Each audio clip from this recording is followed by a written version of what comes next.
up, everybody? I got some coffee. It's about 6 in the morning. I've been up since 1 a.m. I could not sleep last night. Got a whole bunch of work done in the tabletop book. Got all the maps put in. Um, yeah. And Chris is running to the next town over today, I believe, to check on. We have limited options out here, and we're sorting out our options for streaming on Sunday nights because the ISP that I currently have, every night at like 7:30, it fails. I was fine like the first 2 weeks, but once I crossed,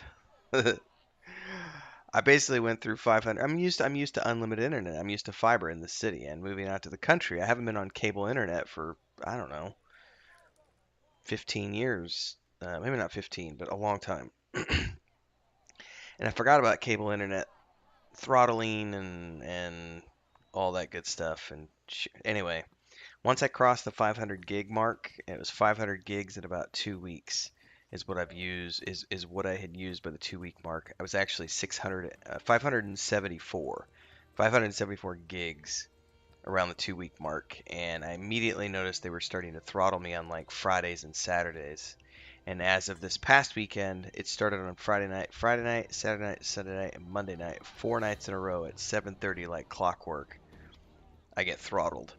I'm fine streaming and doing anything I want up until 7:30 at night, but as soon as it hits that peak time, I'm getting throttled back, or I'm getting thrown in and saturated with a bunch of other people. So there's fiber 3 streets down. Chris and I went and looked at it. We dropped a waypoint on the fiber provider's map, and it's literally 3 streets down. They've run cable from that box to 2 streets up, but to bring the cable to our house, they would need to install 2 more poles. From not poles, but install 2 more boxes on the poles. So Chris is making the trip to their office today. It's in the next town over, about 40 minutes away.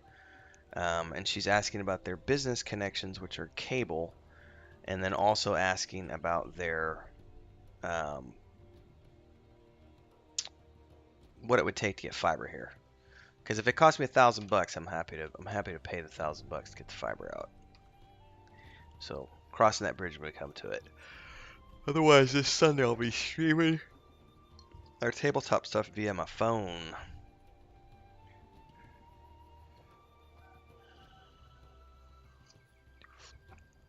So I already fed all the cats. The one baby is completely used to us now. They've been here. Today's day 3. The one, I guess, is maybe just traumatized. I don't know. The one is extremely skittish even now, but I will say progress is being made because this morning because I've got the other one, Chris and I have got the other one accepting hand touches already. She's not like asking for it, and her tail doesn't go up. She's still sort of timid when you pet her, but she'll let you pet her. And the first one totally has learned that we give them food. So when I go to the fridge, she's learning that, oh, you're going to bring something out for me. And if she hears her mommy with me or Chris, then she's immediately there alongside her mom asking for food. And she's learning now that, oh, the hand gives us stuff. So that one's good. The other one is extremely skittish and is still, even as of this morning, hissing at me occasionally. And she tries to run off and hide under the bed every time she gets. But I will say I got her to approach this morning and not take food from my hand, but I was able to get her up to her mom and the other one as I was feeding them and put pieces of meat on the floor with my hand, 3 inches from her face. And she was very tentative, but she would take it and then back off, and take it and back off. 2 or 3 times she took it and was eating it, and so I tried to pet her, and every time I touch her, she would jump, run off, hiss at me, and within 30 seconds, she'd be back wanting more food. So the hunger for food is slowly overcoming that fear, but I have a feeling she's going to take, I don't know if it's a he or she, I have a feeling that one's going to take all week to get um, trained. So we'll see. Very slowly getting the cats accustomed to things.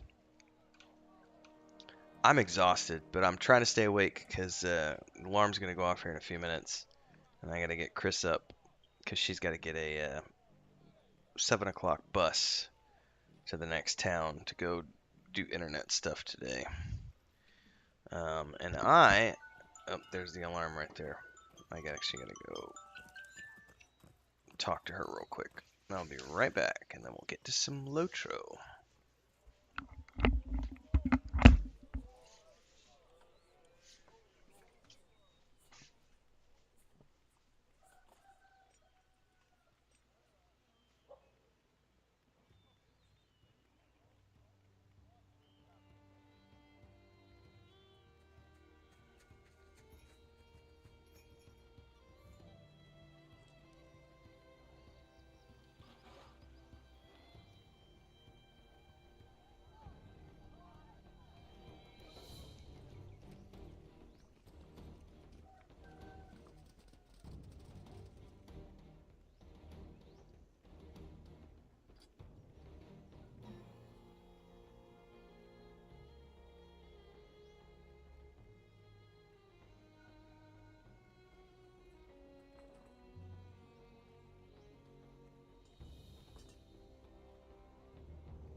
office smells like coffee.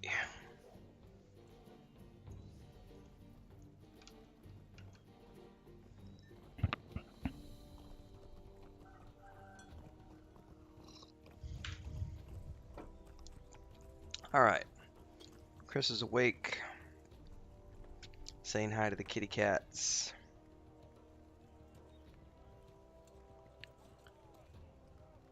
I have finished my TikTok browsing. And let's get chat open on my phone, and we're going to get to adventuring.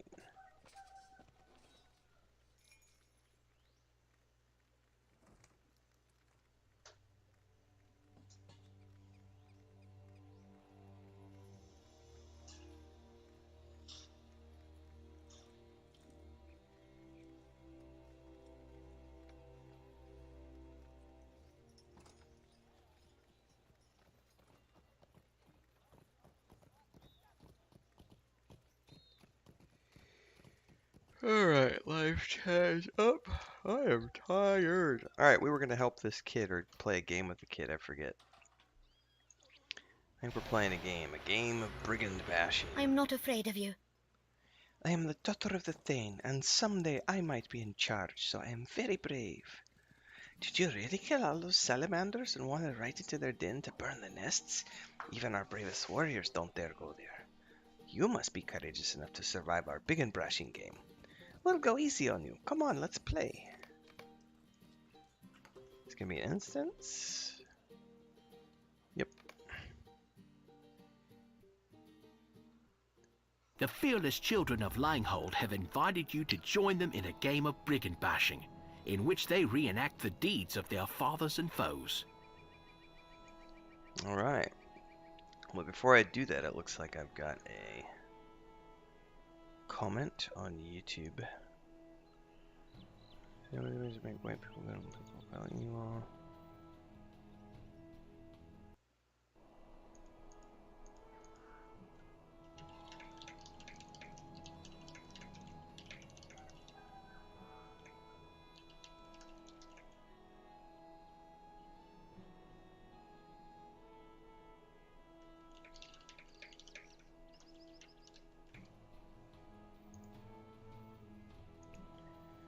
Alright, what do we gotta do? This time you get to be the warrior of Rohan, and we're the brigands. You have to catch us, and hit us with this bat of leather, cloth. Use the bat to whomp the brigands.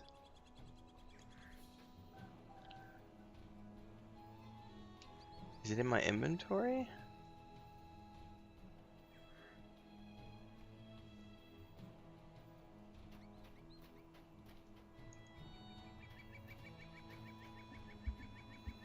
Alright, hold up, because I don't see anything in my inventory that would be considered a bat.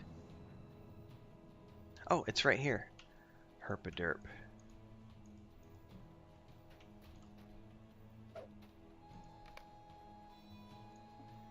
I'm going to move that over here so I can actually see it.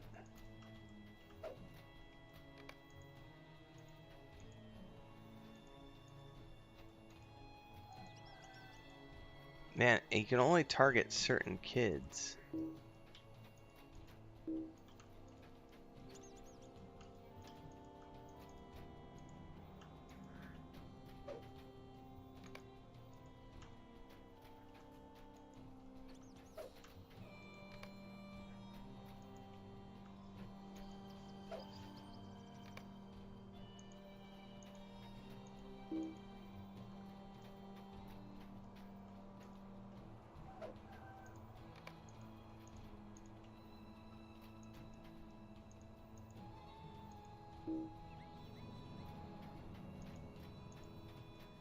I have to say this is a somewhat annoying quest. From a storyline purpose, it's pretty fun, but from a mechanics and gameplay perspective, I'm not a big fan of having to chase little kids around.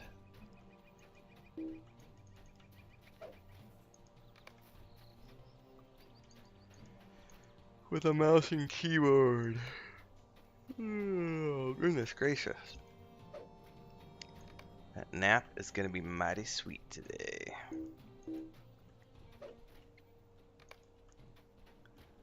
Two more. Two more of these little brats. Come here, you. Let me show you what the fear of your dad looks like. Whee! Alright. You're too strong. No fair. This time you have to play the brigand. And we will be the great riders of Rohan. So I'm just letting the kids beat me.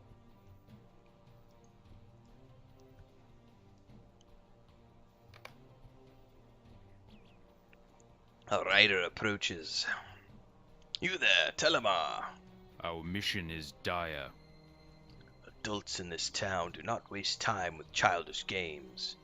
If you wish to face brigands, it appears a small band of them have returned from exile to harass a local farm. Instead of playing with our idle children, you should perhaps prove yourself useful by dealing with real enemies, eh? Well, fine, Mr. Grumpy Pants.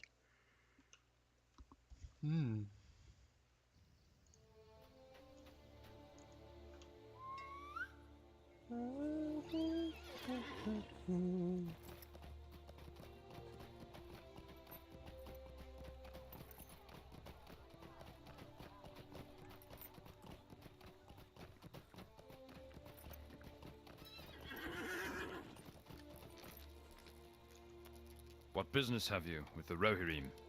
You have a hero's reputation, yet you seem to have too much free time if you are playing at brigand bashing with the children of Langhold. The Rohirrim will need your Alright, aid. so we have to go save the farm.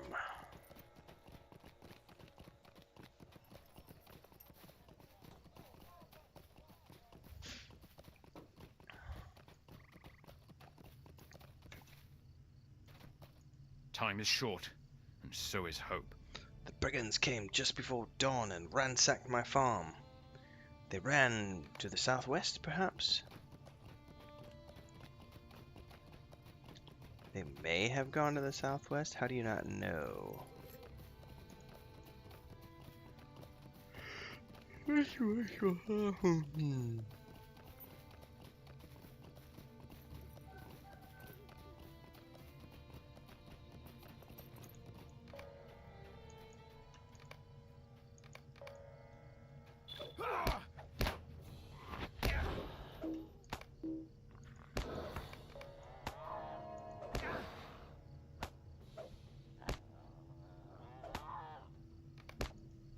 Go, Scratch, go. I'm gonna save the cows. This outpost is much more worrisome than a mere band of robbers.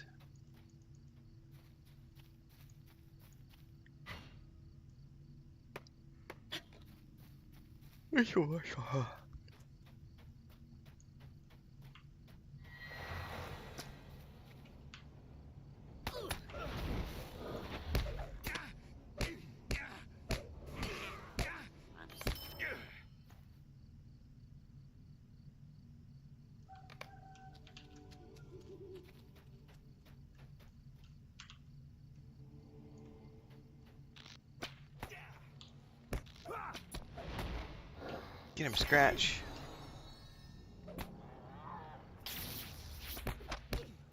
Stolen grain.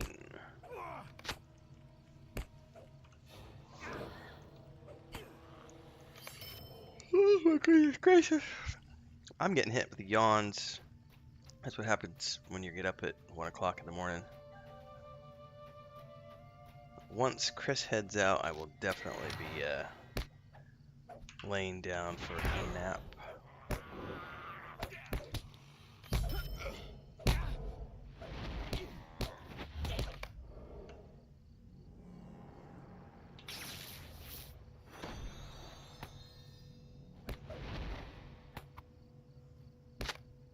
Okay, that's a bag of grain.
I might actually heal myself.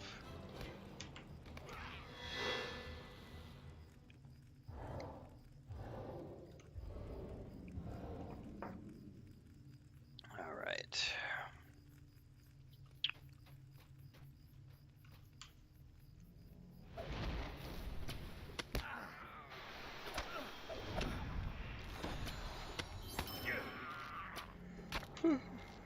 It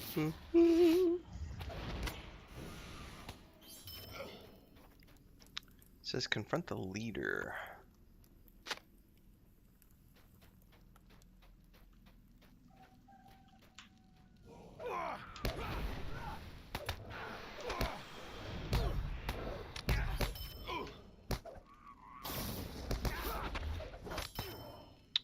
Where might the leader be? Looks like over here. Aha! Up top. Hopefully he's not in the cave. Looks like he is in the cave.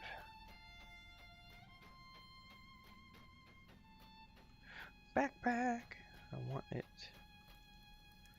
Gotta have it. And some oak branches.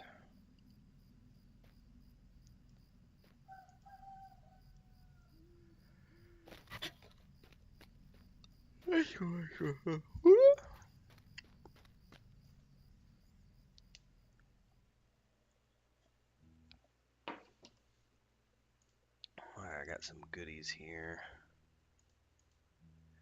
I need to send these out to my tailor and woodworker respectively.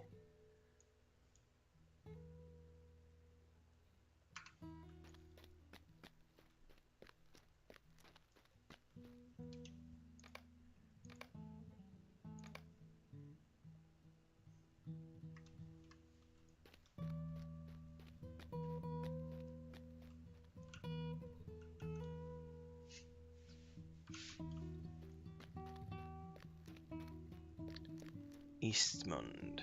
Why are you bothering me? We have every right to be here. Do you think you can just harass my folk, stranger, because some power-crazed thing told you to? I'll stand up for my folk.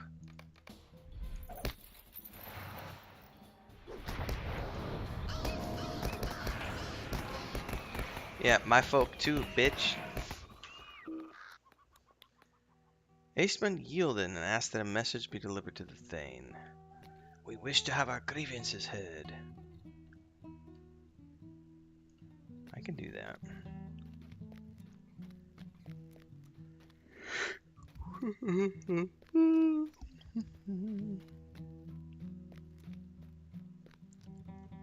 You tried to be strong, you got wasted, but you were smart enough to yield, which means we can take your message back to the Thane and see what he says.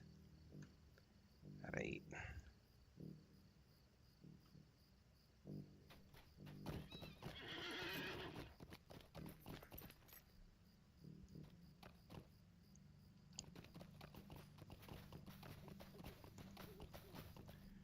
I'm getting close to dinging 79.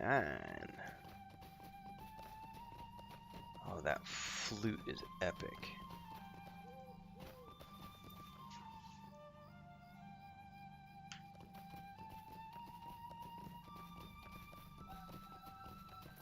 Good job with the flute, man.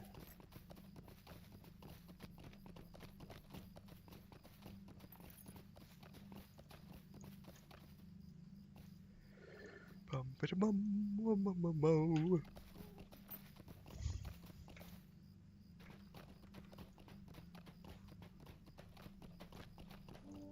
hope we will find aid in time. Alright, we got your cows for you, buddy.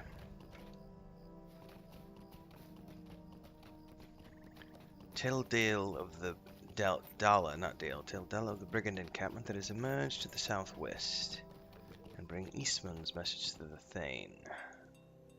Will you aid the horse lords? I did aid your horse lords.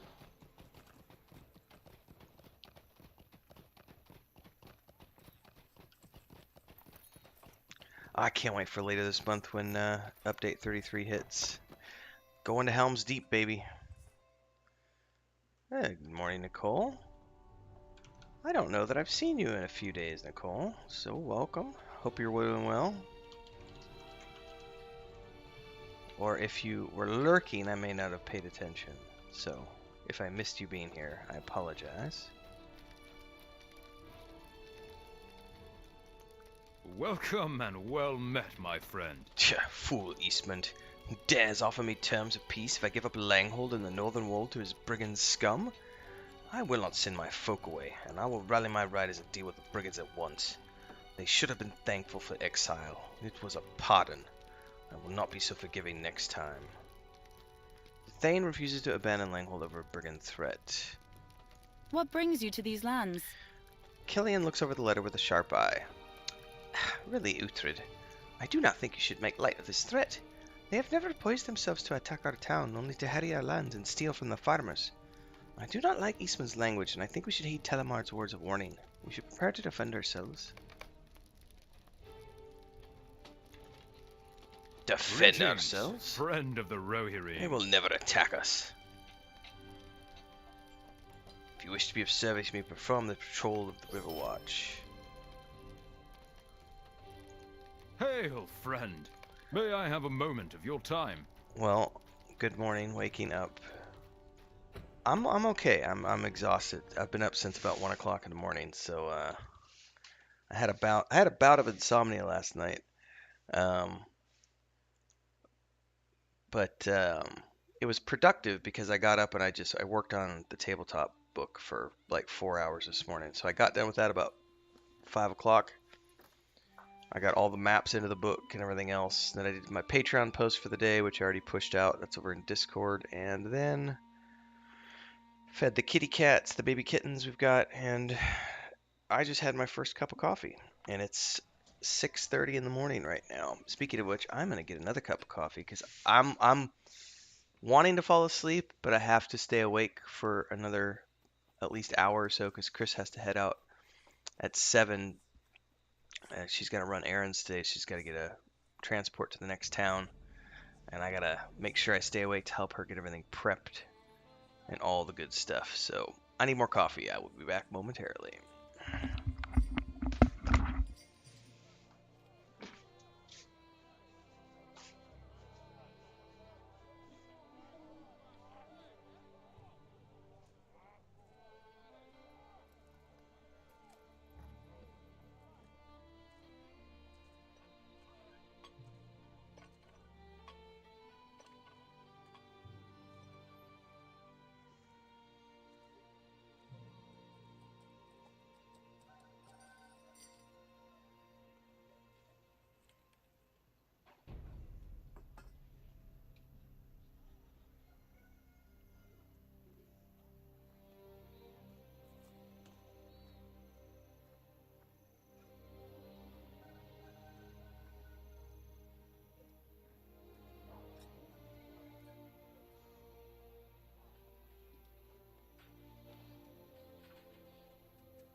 Nice, Nicole. Level up your staff, level 215. I think mine's only level 100, I think. Yeah, level 100, but I'm only level 78, so I got a ways to go.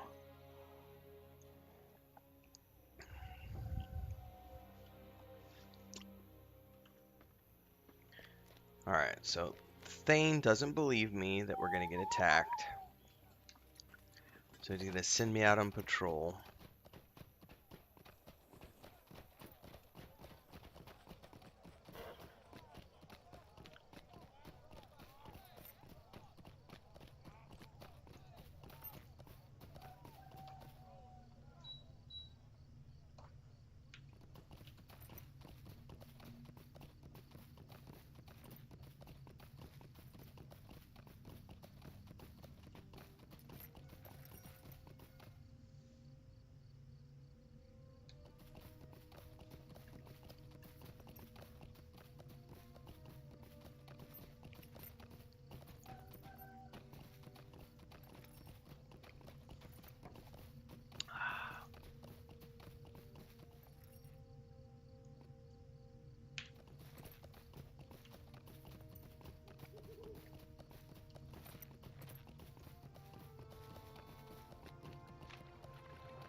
I did get my second cup of coffee though, so a little better on that front. Chris is getting dressed right now, and then she'll be heading out, and I will then play until I get too sleepy and need to go to bed, which we will see when that is. Today, I've got to get, I think the only thing I have left to do today is I got to finish up chapter 16, which gets published on Thursday. So I got work to do, but I'll do that tonight. Will you aid the horse lords? All is clear here, you can ride on. Because currently this internet that we have in this backwater town appears to be cutting me off at 7:30 every night and like throttling me so I can't stream. What brings you So to these I'm just going to lands? modify my schedule a little bit and do my writing work at night as opposed to in the afternoons. And I'll do my streaming in the mornings, and we should be fine that way.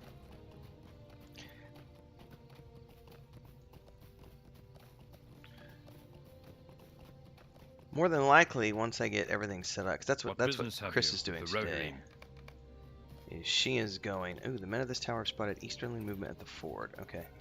Chris is going to the next town over to talk to another ISP, the telephone company actually, who has fiber optic a few streets down to see what it's going to cost to get fiber optic run to our house. And they also supposedly have business cable connections.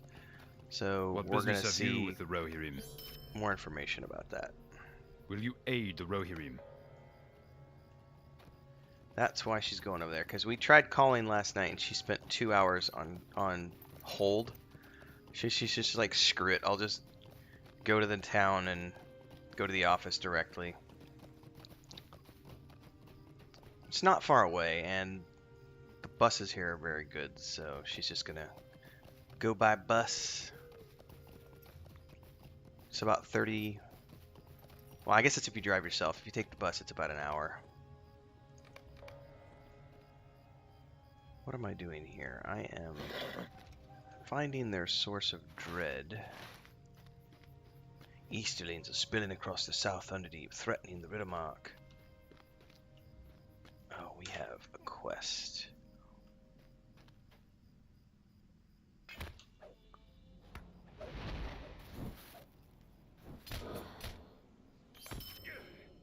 Oop, that gave me an update for that quest.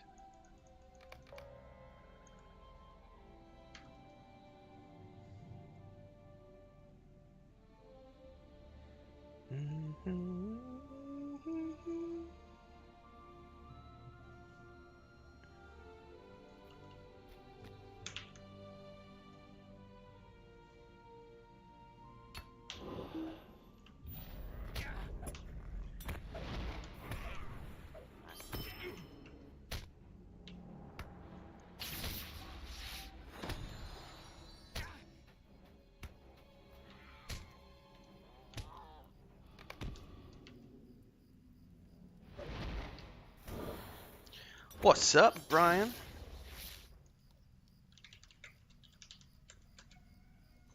Good morning to you, sir.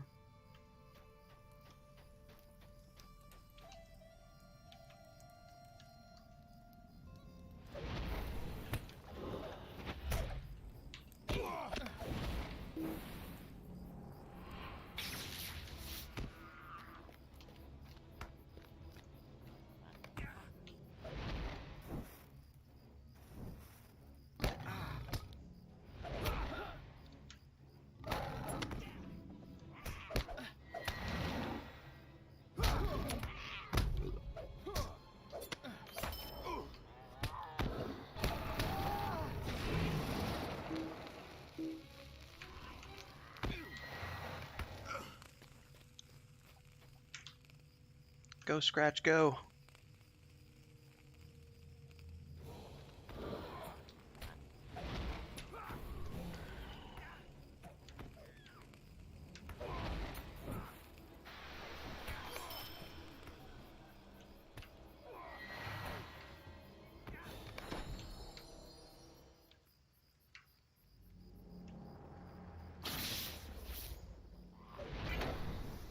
We're getting Mordor steel off of these guys, so obviously something's up.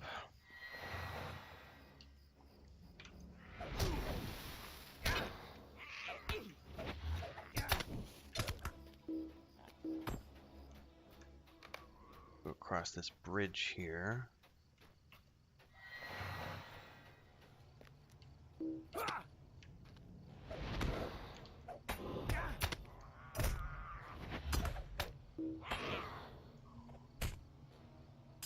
There's a backpack.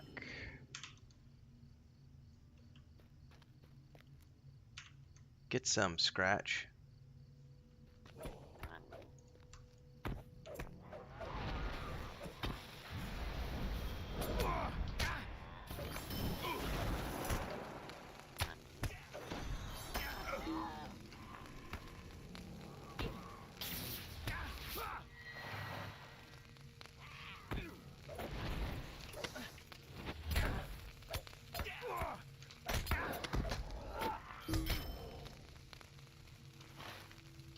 Oh, apparently I haven't found the dread yet.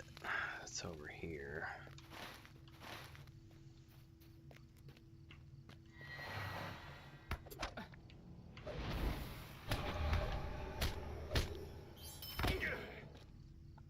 Definitely save those for my jeweler.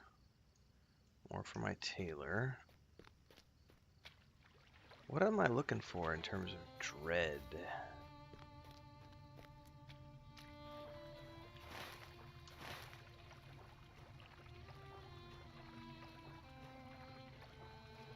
Oh, those look like black flags. What are these? Something feels wrong here. You should peek into the nearby hole in the fence. Is this the hole? A fell beast of Mordor. Oh, it's a frickin' Nazgul. The rider cannot be far. You should observe the enemies in this part of the camp.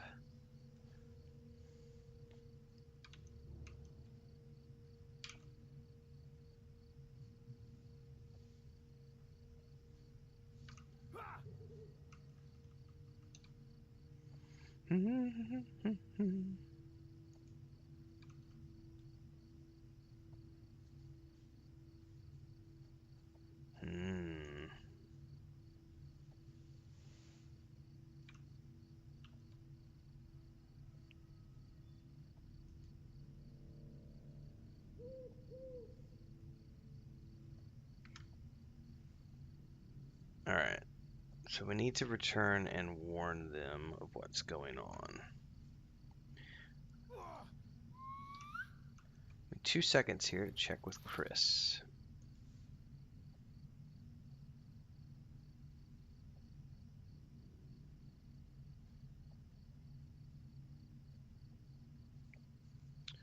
My YouTube app isn't responding. What's up with that?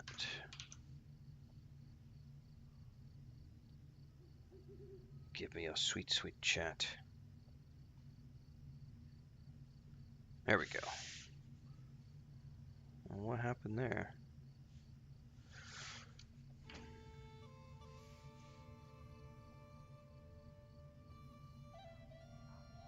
Alright, I'll be right back, everybody.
Alright, Chris is out the door.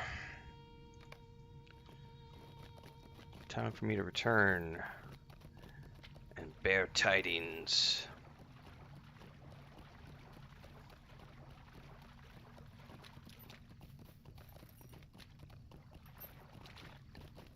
Let's see if I can make it out of here without getting dismounted. Oh, it's not going to happen, is it? I bet this one's too deep for me to cross. Oh, no. Run! Oh, we might just make it out of here.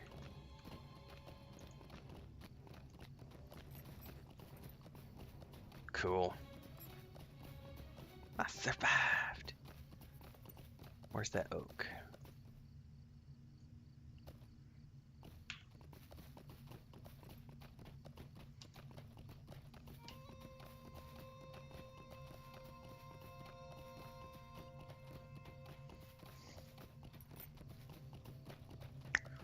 Okie dokie.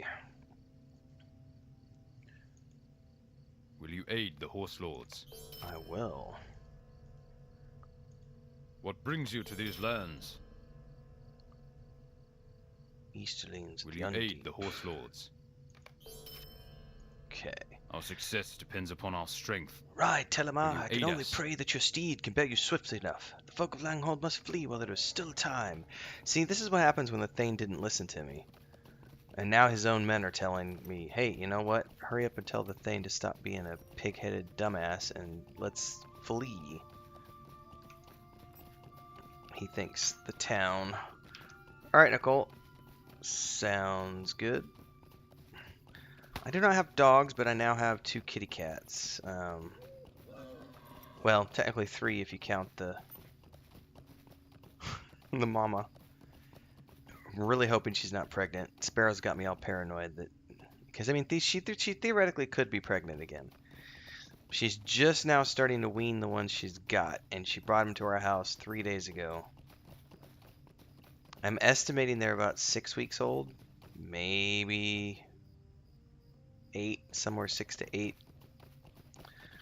The one is pretty much used to us now. The other one is still skittish, is still hissing at me, and hissed a little bit at Chris this morning, but it will come get food. It just doesn't want to be near you, and it keeps running off anytime it's not eating. But it's, when she first brought it here 2 days ago, it wouldn't even come to take food. We had to toss food at it from a distance. So progress has been made. So no dog, but I do have 2 kittens now with the mama cat. I think tomorrow we're going to talk to a vet to see, because it's been so long since I've had cats, I can't remember, and we need to check if we can get her spayed yet, or do we have to wait for her to completely finish nursing, because technically she's about 85-90% weaned, these babies. She's only got 2 of them, because they're only nursing 2-3 times a day right now, and it's not for very long. And they're eating plenty of solid food. So I just need to double check. Because what I don't want is to go get her spayed and then have sutures and those babies still be trying to nurse and break the sutures or cause issues.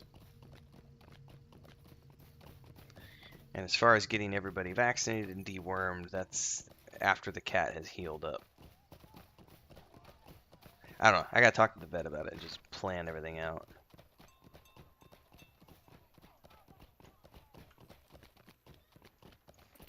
I become a cat dad unexpectedly.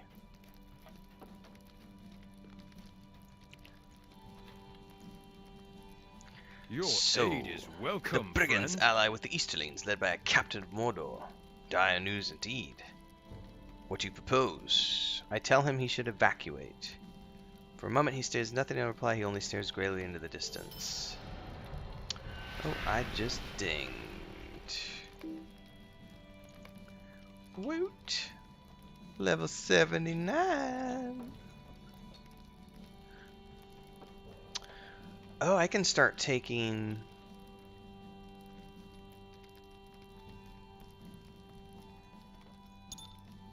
in another line now.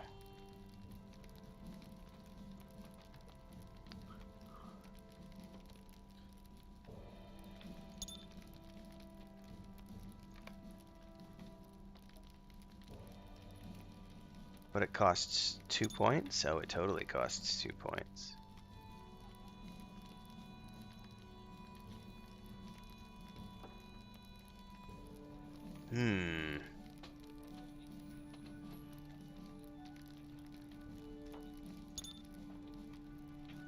Does it cost 2 points for all of the Master's Fury from here on out? I guess we'll find out. War comes to Greetings. Rohan. You have a moment. I have need of your assistance. Do we evacuate and flee before those we exiled? Simply because they have a new master? Or do we protect Langhold, the northern keep of the Riddermark?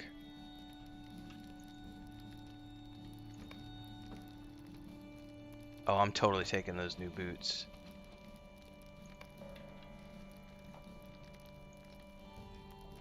Let us think on the matter together.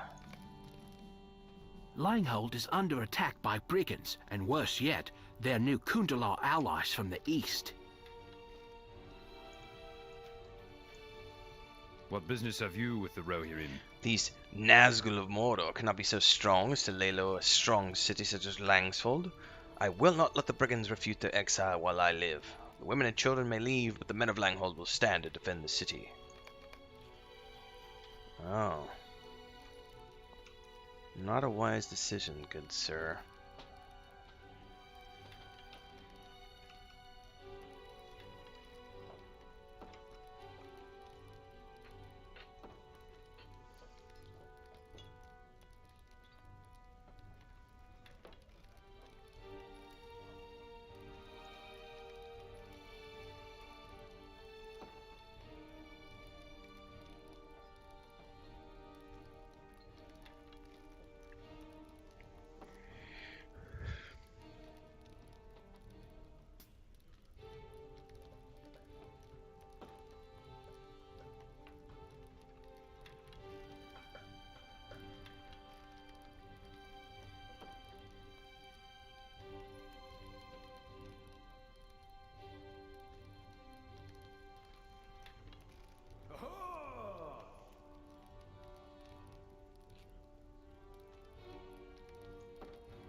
Oh, you know Uhtred's not going to survive. What brings you to these lands? Thank heavens they left willingly, the brave dears. I must collect myself before I go out and rally the men. Please, see them off safely. I need a moment to myself. Pointless sacrifice, man. Do not look at me that way, Telemar. You need not pity me. What business have you with the Rohirrim? God, she looks badass. I love her hair and everything.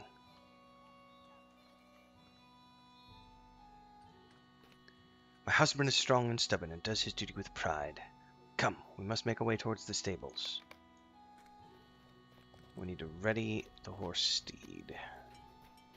I can hear the enemy's approach. We must hurry.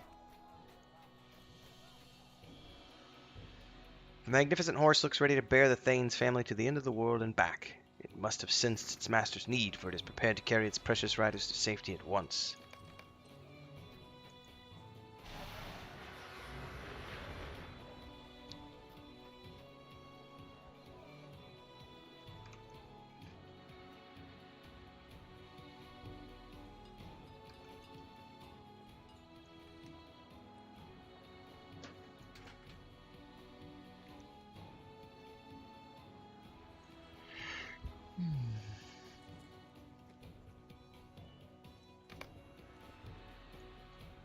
Our mission is dire.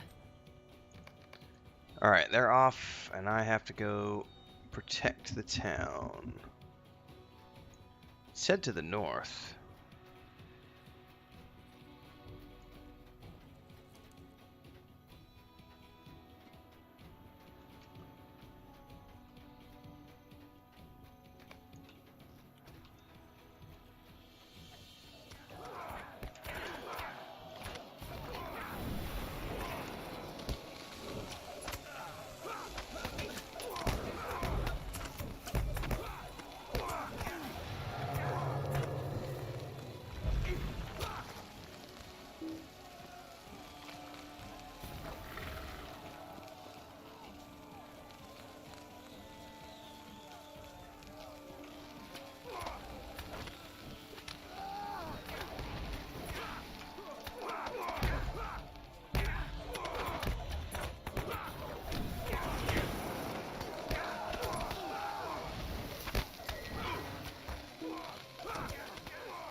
Well, how many more of them are there?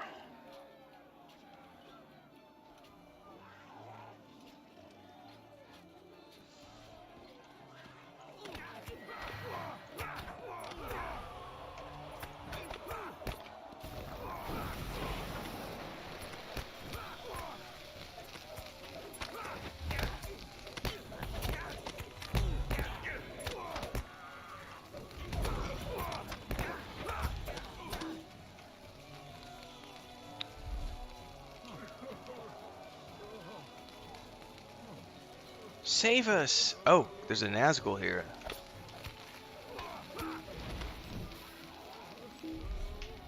Oh, we've got hit with dread. We're not able to do anything. Begone, monsters! Leave this town! Uthred's gonna sacrifice himself. Or he's gonna die at the hands of the Nazgul. Your hideous city burns. My minions have taken it and lent their arms to the Great Eye. Surrender and swear fealty to Mordor. We are free folk, and we make our own laws. I will never turn my soldiers to the Shadowlands. You and your honor, Uthred, where has it gotten you? You banished us too many times. I warned you. Your lack of tolerance has driven us into the arms of some powerful new friends. Revenge is so sweet.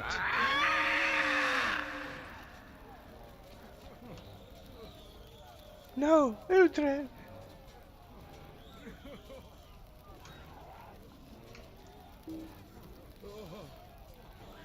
Find Dalla in the chaos and follow him. Okay. Telemar, we Aid must the Horse run. Lords.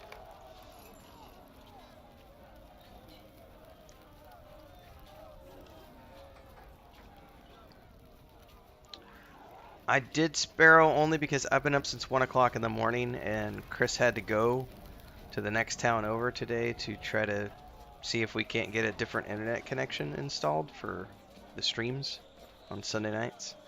So since I've been up since 1 and she was leaving, I just stayed up and decided, what the hell, I'll do a coffee stream while I have internet.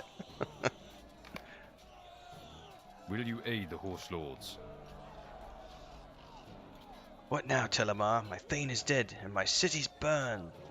We must make for Harwick. Morning, Ryan. Nice, Brian.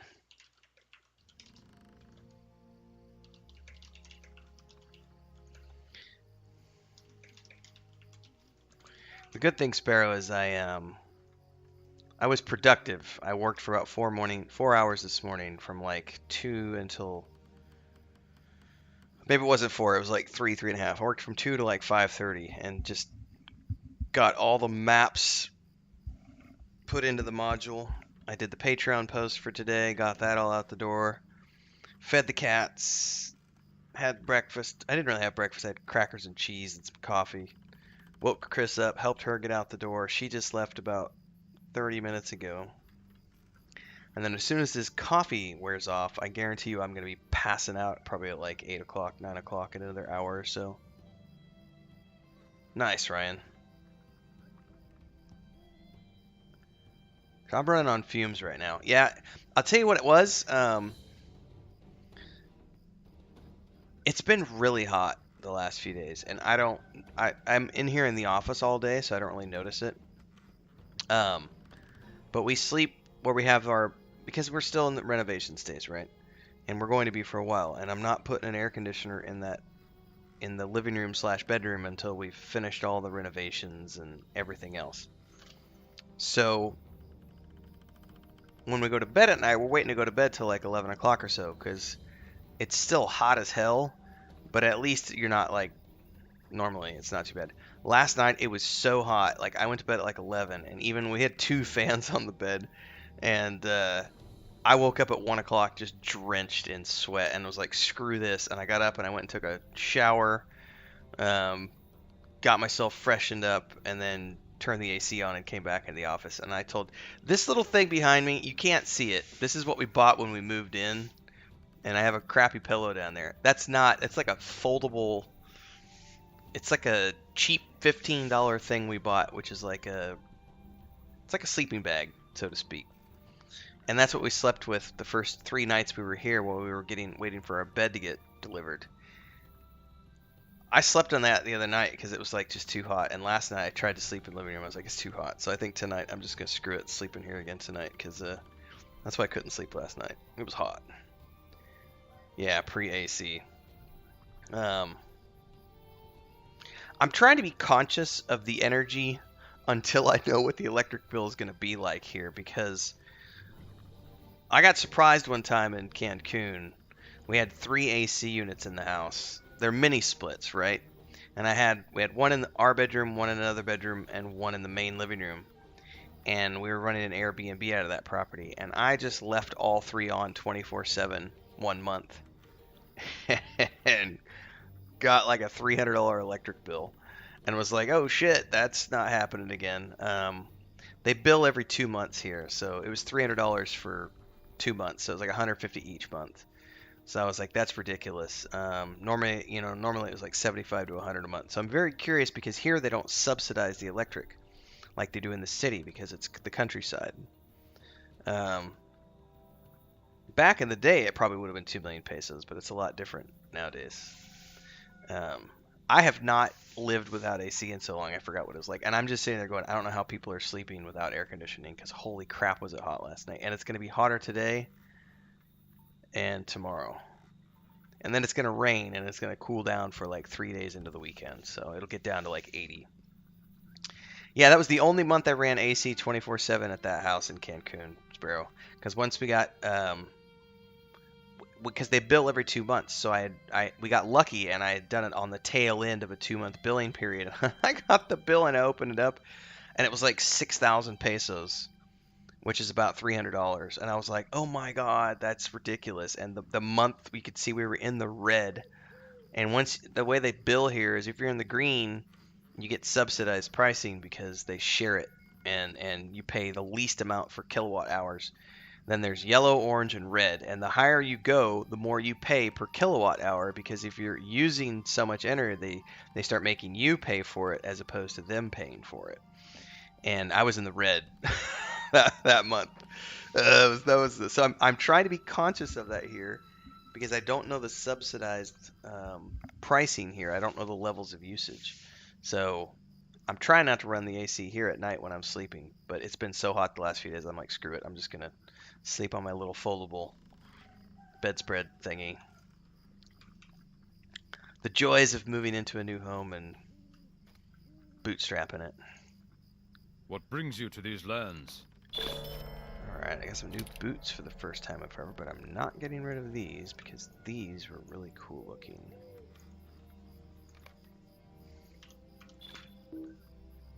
Our success depends upon our strength. Will you aid us? I will. It is over. If you wish to go and see if anything is left of Langhold, I will not stop you, but my heart cannot bear it. I make for Harwick, where I hope to be of use to my Thane's family. Perhaps I shall see you there, Telemar. Alright, so we're gonna get our war steed here in a few minutes. Because this is the last quest leading up to getting your war steed. We only have one mini split, yes. They don't do... It's really rare to do central air in Mexico, so... Yeah. Central air is not a big thing here. It's mini splits. I don't know if you know what a mini split is, but it's basically... There's the unit, which is outside, and it goes either on your roof or on the wall or on the ground. And then you have a wall. Let me just pan the camera. And then the inside is that right there. That's what you get on the inside. So the outside unit is on the wall mounted outside, and then you get that on the inside. And if you want AC throughout your house, you got to have one of those in each room. So there's no central air. No central heating either. At least that I'm aware of. All the places I've lived, that's not a thing in the, like, outside of $1 million properties here. By the way, it's the same thing in Europe. When I lived in Bulgaria and also when I lived in Colombia, everybody uses mini splits. It's not central air like it is in the US. Window units are way less effective than these things. These are way better than an air unit, than a window. Frog in my throat. Mini splits are way more effective than a window unit. Yes. Also, the types of windows that they install on most properties throughout the rest of the world outside the United States, you have to have a very specific type of window to be able to install a window unit, which is the sliding window. Let me show you the windows that are here. That's the window that's behind me, which is blocked off right now. So you pull that lever, and these are like slats that open up. So you can't install a window unit on that. So they do have window units, but what a lot of people do is they'll just cut a hole in the block wall and just slot the window unit into that hole. So it's not actually in the window at that point.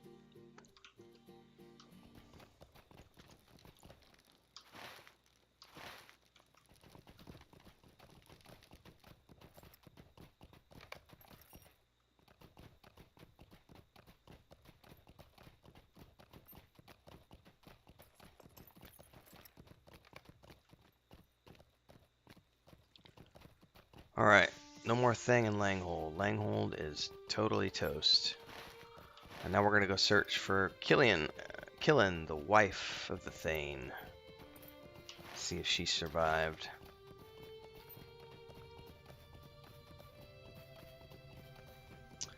So theoretically, if we want to cool the whole house, I would need to put one of those in, because the way this house is split up, and this is all going to be coming to YouTube eventually, because I've been recording all of our documentation videos to show the process of us remodeling this place. I've had two. I may go back for a third, Sparrow. The way this place is set up is we have the front room, which you walk in, that's like the living room, and that's basically a living room, but we have it as our living room / bedroom. Then there is a dining area. There's a wall. There's a dining area. Opposite of the dining area is my office. So right behind me on the other side of the hallway is a dining area. There's a half wall with an opening which goes into the kitchen. So if you wanted to cool the whole house, you would need to install a mini split in the living room and another mini split in the kitchen area. And you would be able to cool the whole house that way. But I'm not doing that until we have fully finished remodeling. Also because, honestly, I don't know that I would ever put one in the kitchen, because when you go, I'm not in the kitchen to relax and sit and be cool. When I go in the kitchen, oftentimes we got all the doors open because we're going out to grill and cook, and I'm building an outside kitchen as well. So I don't mind if it's hot in the kitchen because I'm going there to cook and everything else. So that'll be the last place I install an AC unit, but I will put an AC unit in the living room at some point.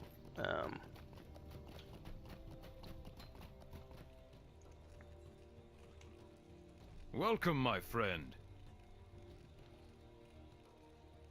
Alright, Killen is at the stables tending Uthred's war steed. To tell her about her husband's final stand.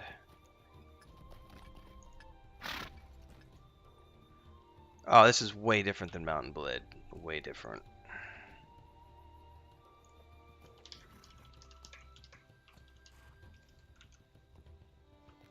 Will you aid the horse lords? I'm glad another has made it here alive. We saw the smoke, and brave guards from Harvick already rode forth and scouted to return with the news. My husband. Killen does not meet your eyes. She stares only at her husband's war steed. It is clear that she is numb from the shock and news of her husband's death. This steed is for you. Uhtred will not need him now. Consider him a gift for all that you did for us, my valiant friend. Alright, so I just got my first war steed.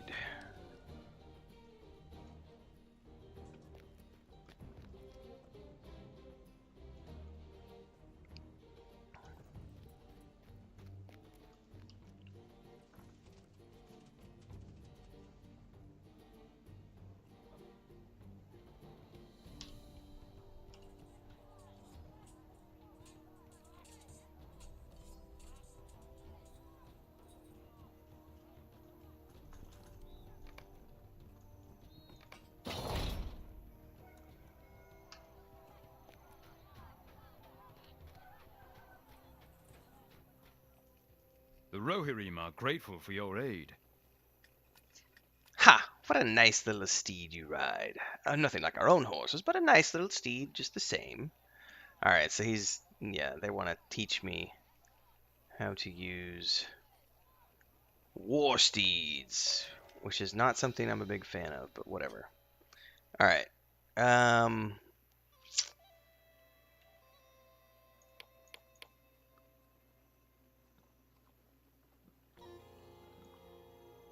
I gotta put him over here on this.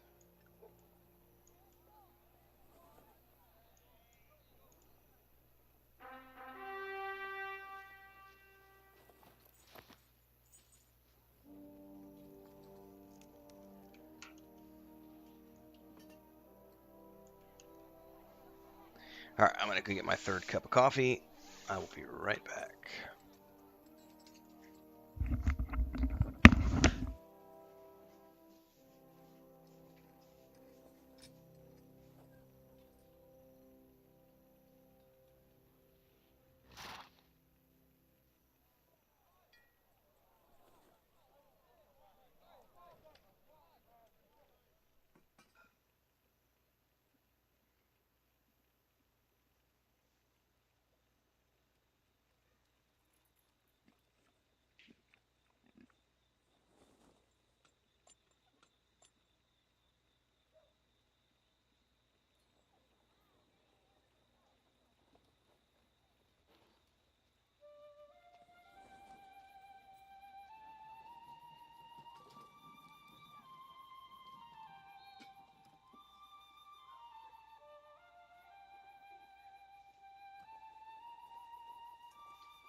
Alright. You're mounted on a war steed. I have my third cup of coffee.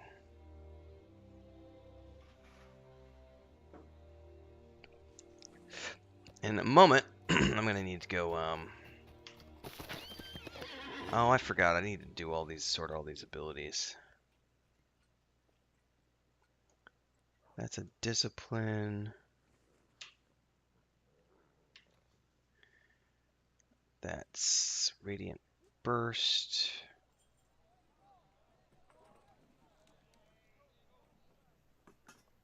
Sword and staff. Fire. That's a heal.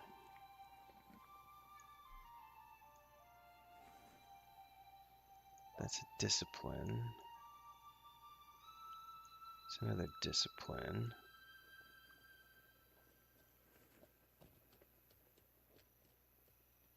That's a heal. That's a quick stop. Alright, so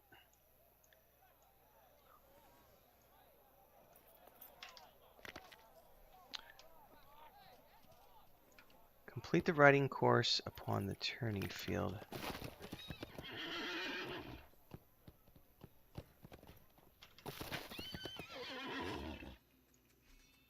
How do I do the course?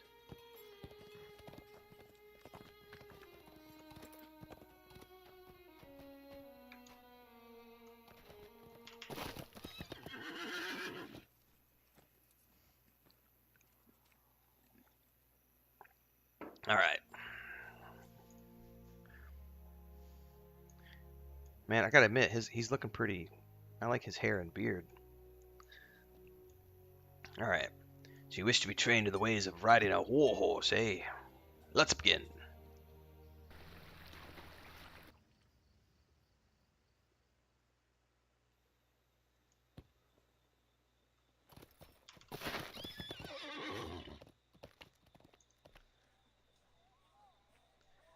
What brings you to these lands? Okay. Mount my horse steed. I'm mounted. Laps. Do Sir 2. Alright, 2 circuits.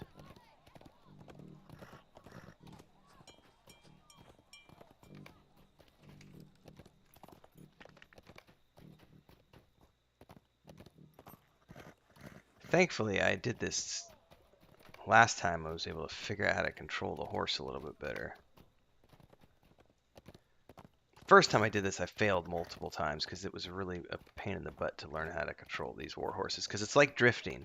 Once you learn that it's all about drifting, it's not that big of a deal. And a double tap, double backwards tap for a full stop. Alright. Still a pain in the butt to control. Our mission is dire. Yeah, Sparrow, it's getting there. Matter of fact, let me drop a link for everybody.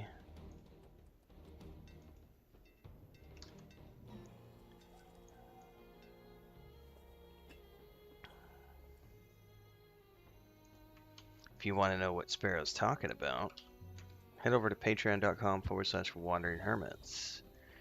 Today's update went out at like, I don't know, 5 o'clock this morning or something, and it's preview of all the artwork that's been going into the tabletop source book, so getting really close. There's a lot of work that needs to be done, but yeah, it's getting there. Next up is the flag. This is the part I don't remember. I remember this being hard. This course is not timed, but if you miss a flag, the count will restart. Ride through the blue flags.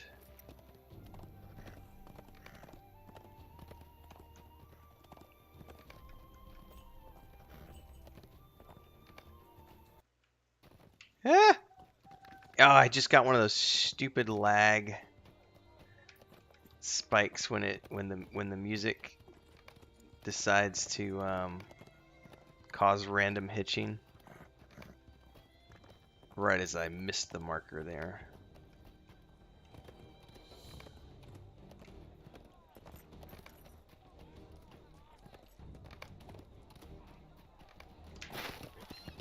Red flags are next. All right.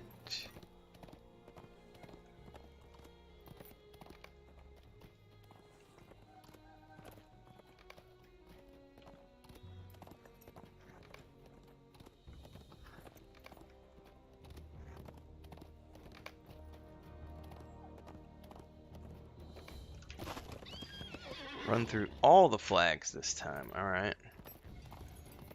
Yeah, wink, wink, nudge, nudge. Go pre-order the books, everybody. Subscribe to the Patreon. Lots of cool perks. Oh, by the way, Chapter 16. I almost missed that. Chapter 16 is coming out tomorrow. No, not tomorrow. Sorry, Thursday. I can't talk and do this at the same time. Chapter 16 coming out on Thursday. I got to write the second half of it tonight. Since I know the internet here is getting, I got cut off again last night. So since I know I'm just going to get capped at 7:30 every night, I'm just going to give up trying to stream in the evenings for the moment and stream in the mornings instead. Not necessarily early mornings, but like I think I'm going to be moving my stream schedule to like 11 o'clock to 1 or 11 to 2, something like that. In any case, though, I'm gonna switch my writing and my working until the evening hours. But I wrote half of chapter 16 last night, and I'm gonna write the other half tonight. Our mission is dire. Time to work on jumping. So those of you who want books chapters, you like reading, you like D&D, pre-order books over on the Patreon page. And if you like a point-and-click game like the old King's Quest games, go download the free demo of An Adventurer's Tale, which is our point-and-click game.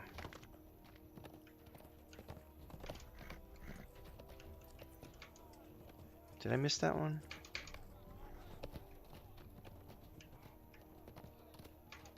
Joey and I just did a live stream on Twitch on Sunday. That will be going live on YouTube later today.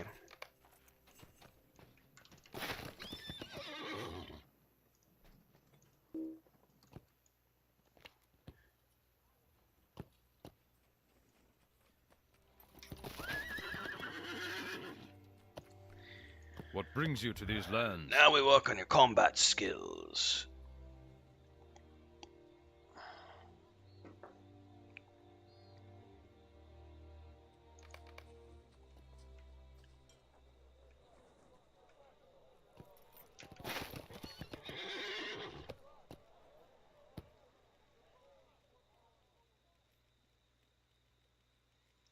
Do do do do do do do do do do do do do do do do do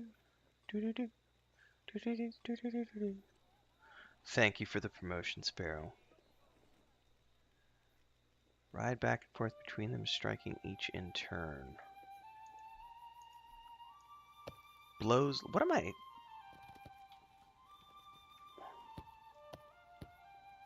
I've set up target damage on either end of the field. Aha!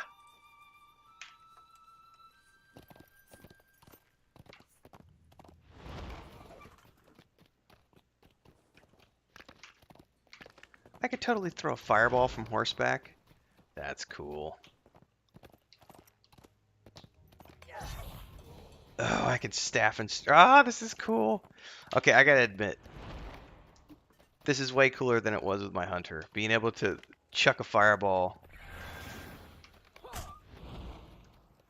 from horseback is pretty awesome. And I could do lightning or something that was ice.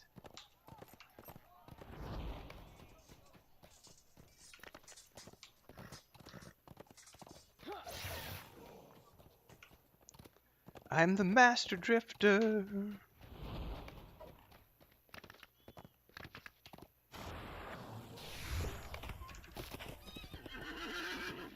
What's up, dude? What business have you with the Rohirrim? Alright.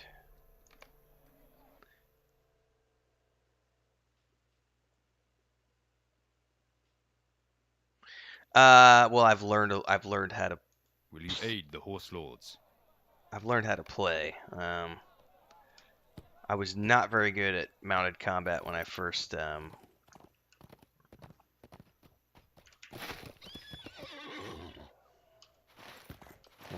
played. I still don't like it. But where am I supposed to talk to Anmar?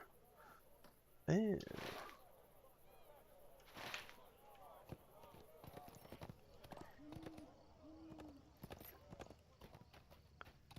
And it is a pain in the butt to use in town, so I always just switch to my normal horse once I'm in town. Our mission is dire. 'Cause ain't nobody got time to try to drift your horse through town. Do I get a choice at choosing, though? Because it forced me to a medium war steed. And I don't want to do medium. I want a light horse steed. Your aid Aha! is I welcome, could totally... friend. Light bridle. There we go.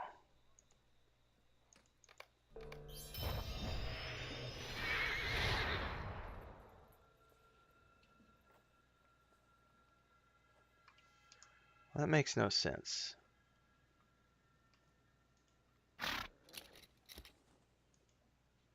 Or do you just get default to a medium?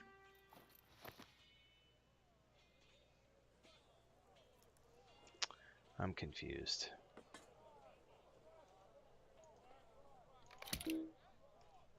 You must identify the item. Oh, hang on. I got a message from Chris.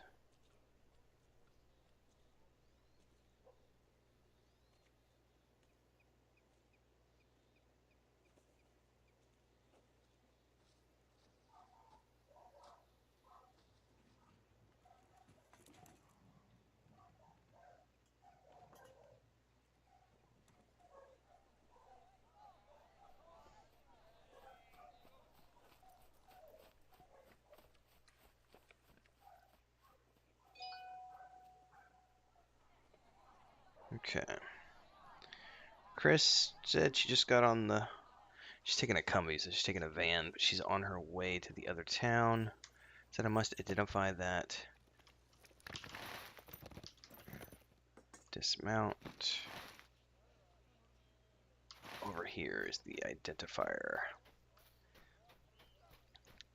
I thought for sure I was going to be able to choose between a light, heavy, or medium, and it stuck me on a medium war steed.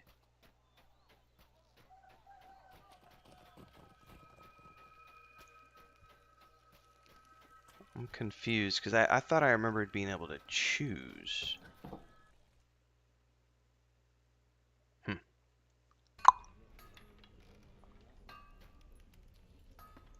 No, it's... Greetings, friend of the Rohirrim. Your aid is welcome, friend. Your aid is welcome, friend. So this is a relic from the old times because I can't even identify this because the Forge Master no longer has Welcome, my friend. the option to identify. So this is from the old legendary item system, and you can't even use it anymore. That's weird. I do think, though, if I remember correctly... Yes! Mounted Combat UI. Stats. Appearance. So you can have an appearance for your war steed and traits. Ah! Here's where I get to choose. Mounted Combat Traits. I want light.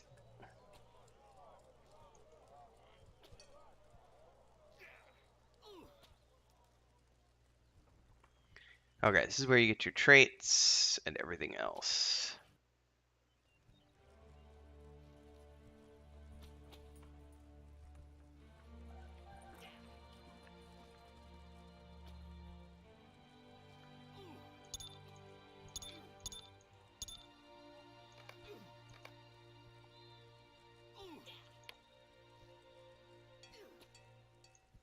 And you can put different stuff on it.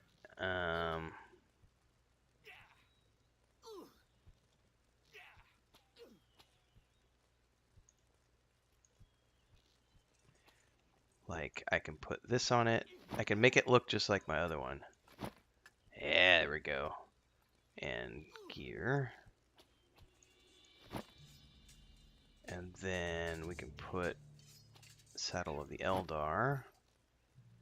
And we can have a tail, which looks like that. What are we missing? Hooves? I don't have anything for the hood. You can change the color on these now?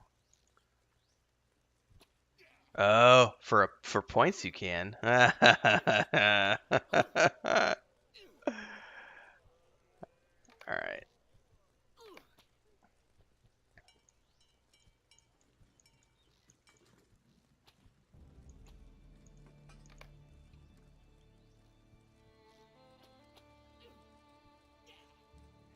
Melee horses are tougher. But I wanted a faster.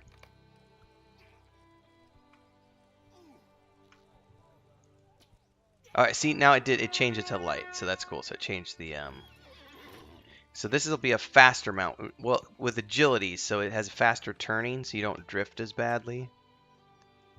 You can control it a little bit better. All right, cool. All right. All right. I'm less panicked now. I was able to do what I wanted to do. Dun, dun, dun, dun, dun, dun, dun, dun, dun, dun, dun, dun. All right, now we need to talk to our peeps for Chapter 8. And as soon as I do this, I need to take a quick AFK because I need to go change the cat box and take Mama Cat outside.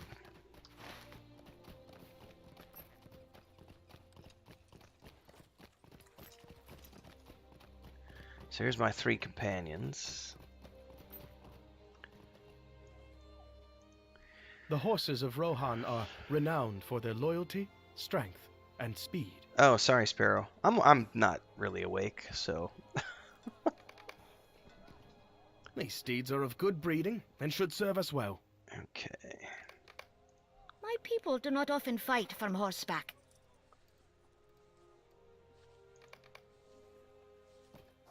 Talk to Enston. He's way down there on the other side of town.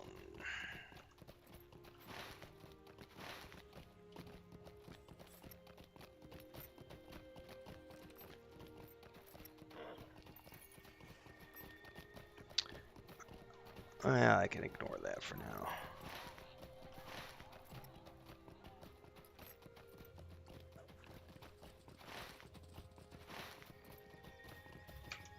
Yeah, you have to get in range. I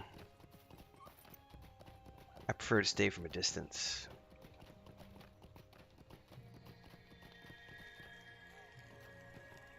What is that sound effect associated with the guards?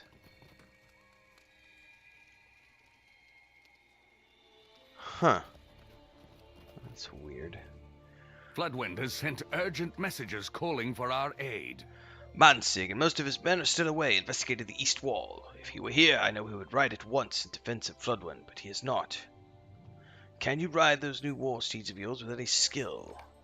If Floodwind falls, Harwood could be next. Alright.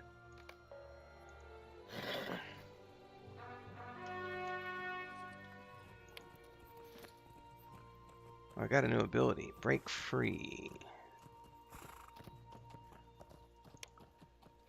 Got another point.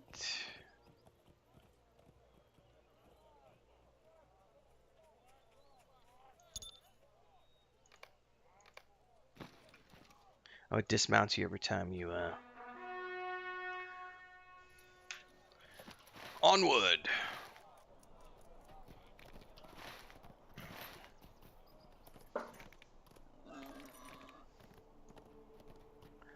Oh, you know something I need to put on here? It's my harvesting ability. There we go.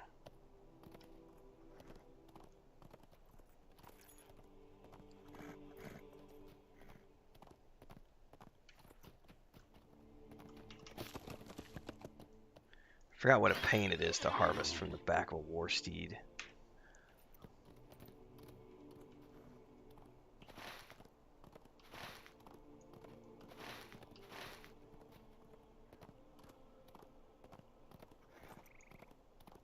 Its ears are laid back. I think it's pretty cool though. I mean it goes I think it goes faster than the other mounts. It's just you're drifting and controlling.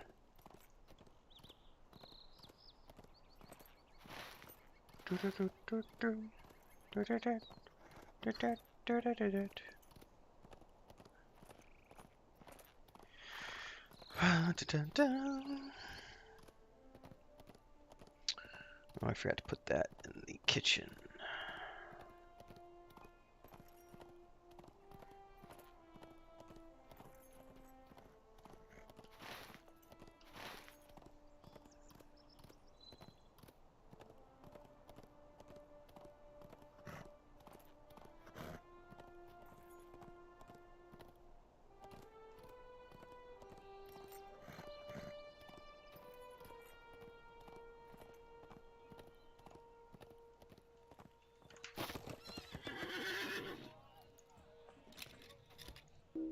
Easterlings have been testing the Great River, seeking places to ford. Many have survived the crossing and have been marshalling the forces for an attack on Floodwind. We need you to strike at them. Okay, I can do that. Let's find the horse.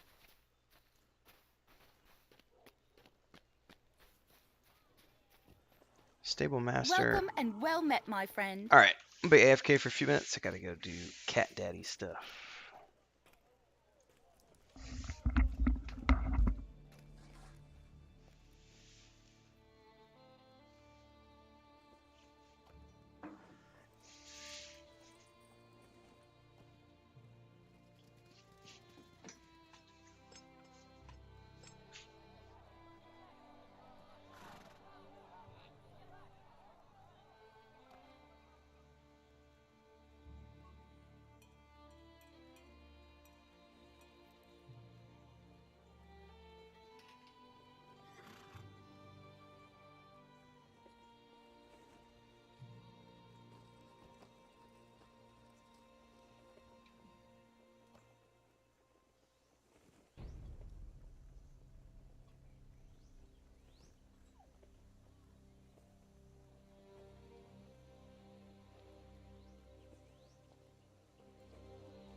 You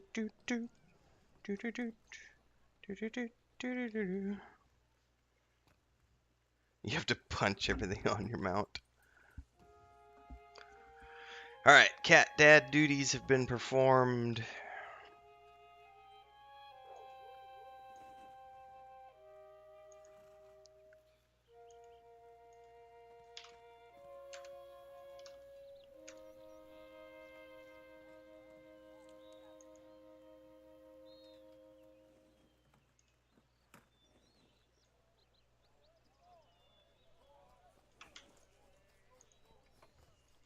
Let's get these links out on social.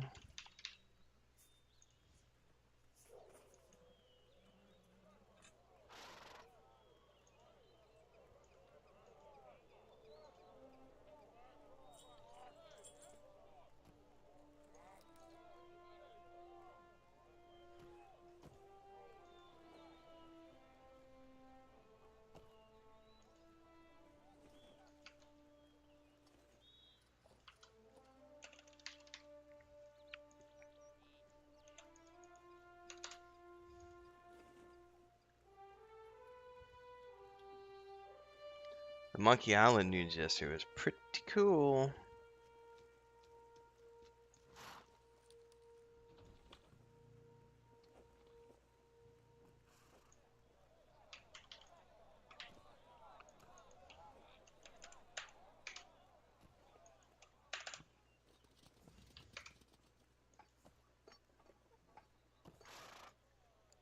No worries, Sparrow. Since I just did all my cat dad duties, I'm gonna be we're now in the home stretch of playing until I fall asleep. Or until Chris sends me any messages. Because she said she was in a Cumby at... What time did she send me that message?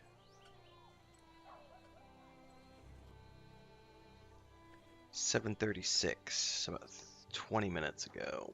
How long does it take to get to Palenque?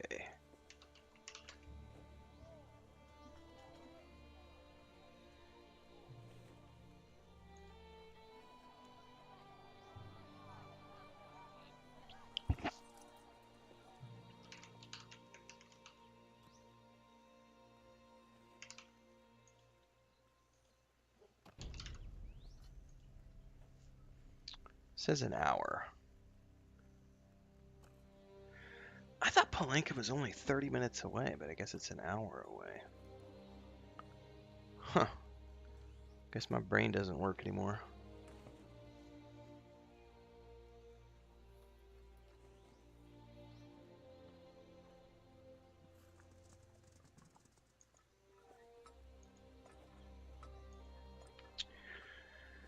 Alright, let's get back to it. We got some more quests to do. We need to defeat Easterlings in the Wold.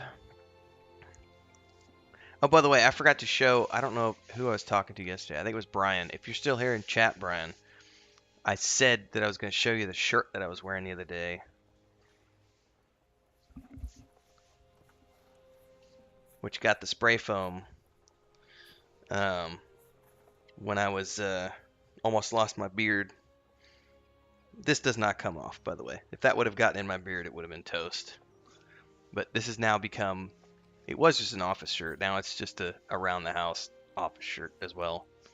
And will probably get turned into rags at some point. Sooner rather than later.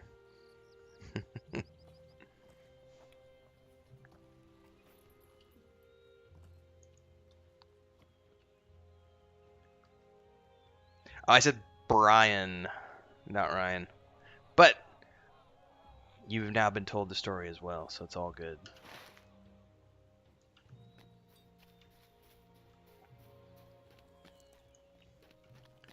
Can we get there from here, or do we have to go out?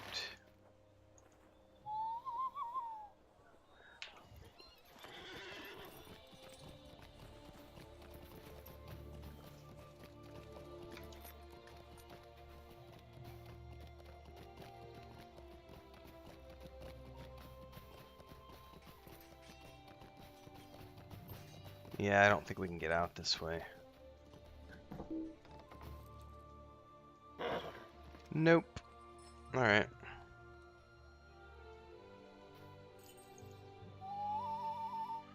Gotta go out and around.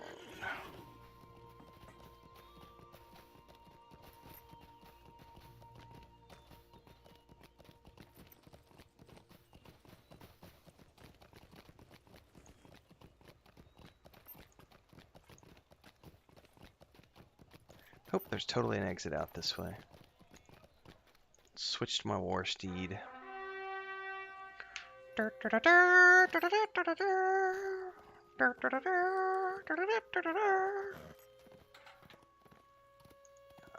Is this one of those warband quests?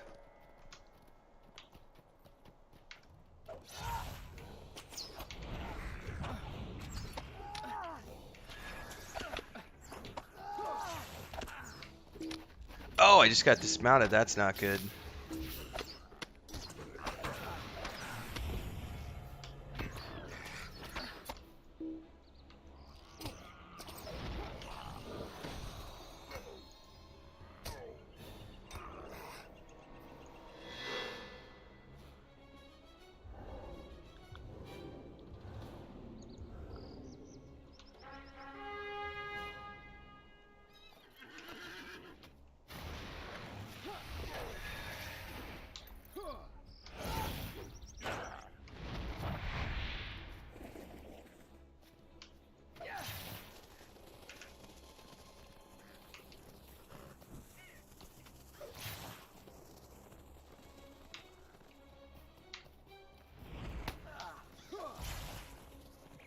Oh, I forgot how to do what these are for.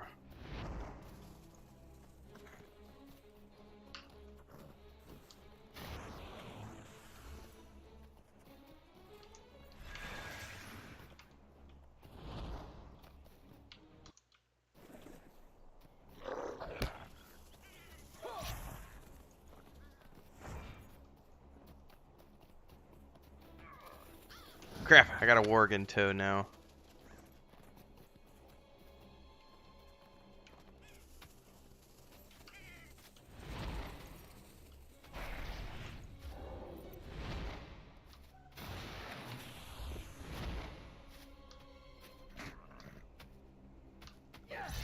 This must be a group quest, because he is tough. You know what? I gotta get rid of this warg.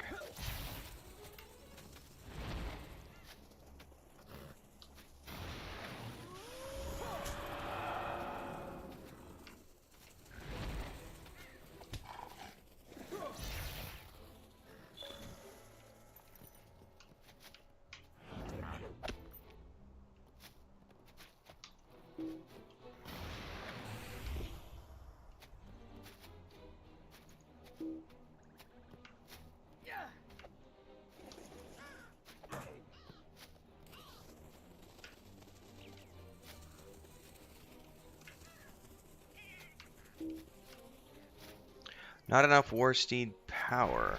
Okay. Oh, I've drained my power. I see.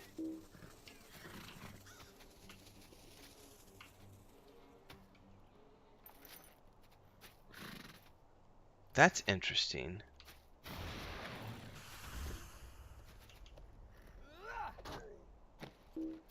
You know what? Get him, Scratch. Let's see if I can take him down with all of my... Oh, he did not like that.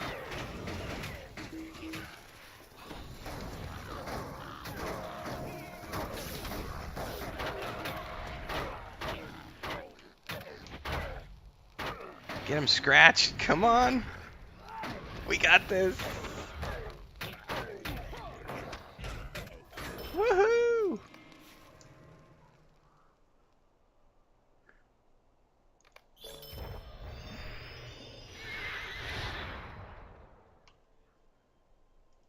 That was touch and go.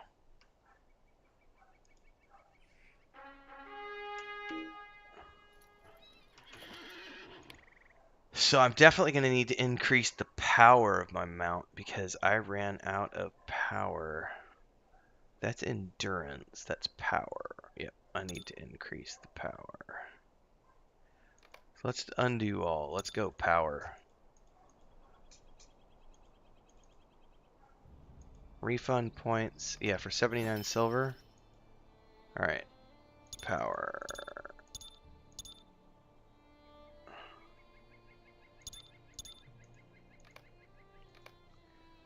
Screw the turning speed. Let's boost my power up.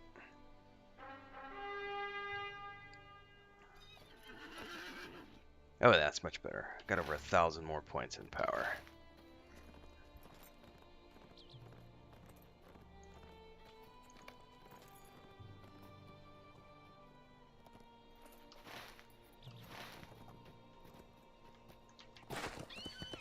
Oh, I may have just jockeyed myself off the...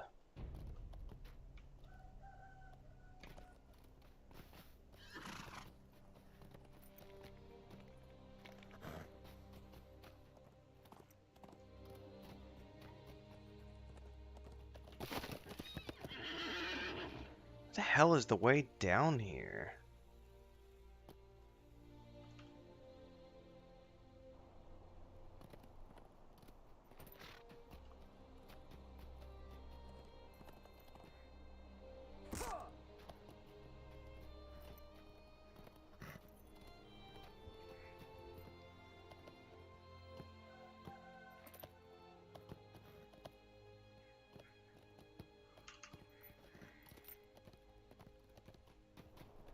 Well, I sure don't see a way down in there.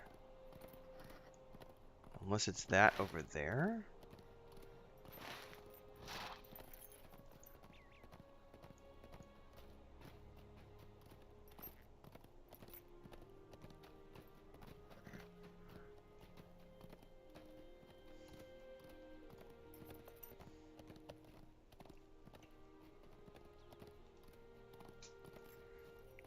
I mean, I know I can get down there by just jumping off, but the question is, how are you supposed to get down there?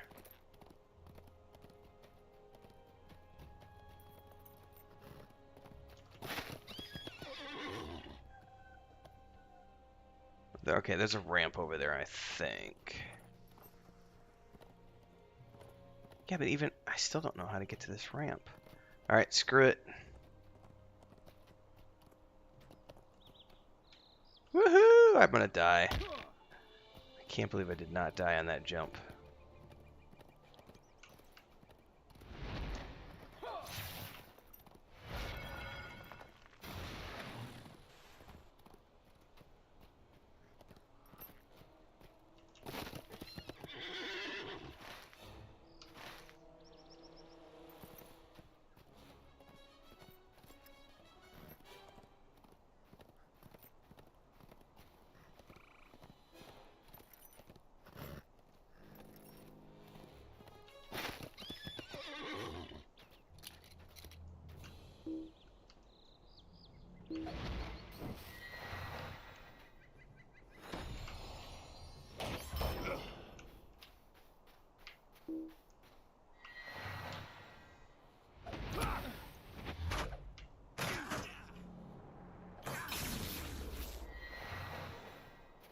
Oh, it still gives you that annoying message that says you would have earned more XP towards your mount if you were mounted while you're doing this combat. And it's like, no thanks, I don't like mounted combat. I'm only going to do it if I absolutely have to.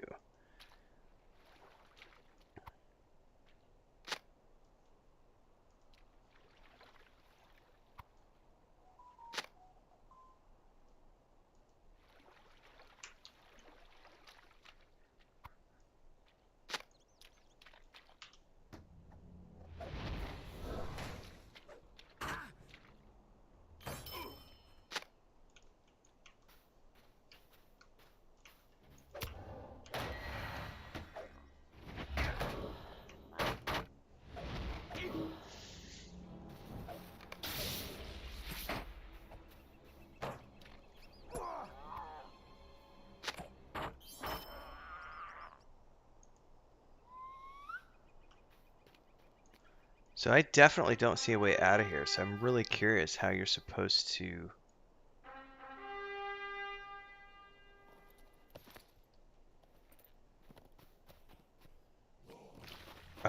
that was really annoying.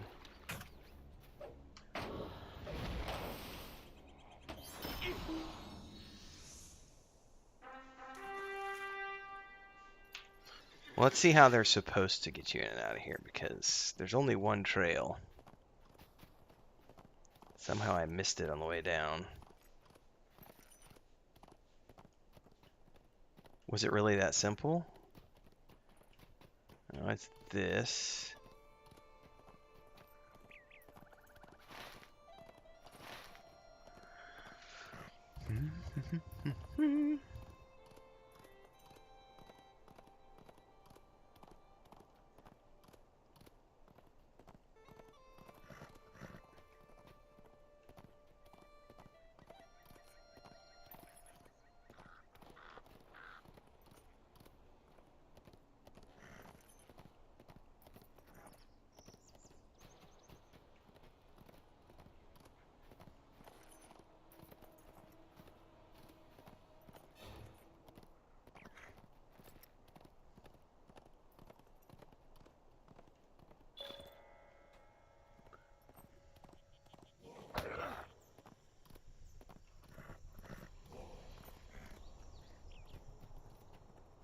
I love how I've got my staff out while I'm riding, Gandalf style.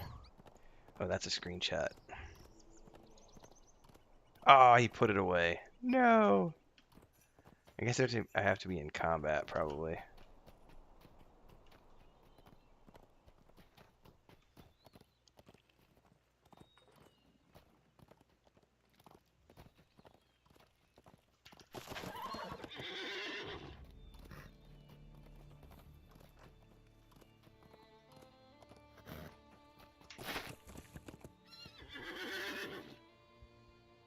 While you were gone, a raiding party of orcs passed. Talk to Corin with the entrance to Floodwind. Why you aren't Patrick? Aldwood's men rode out. Orcs have recently fought with some elves, for one of Aldwood's men claimed quite a trophy from the body of one of the orcs. A bow of quality elf make. Guess whose bow that is? That's Corridon's bow. Guarantee it. That is almost certainly the bow I left to Fiemloth. Alright, I'm getting a new helmet. Are these shoulder pads? These are new shoulder pads. Ooh, they look pretty good, actually.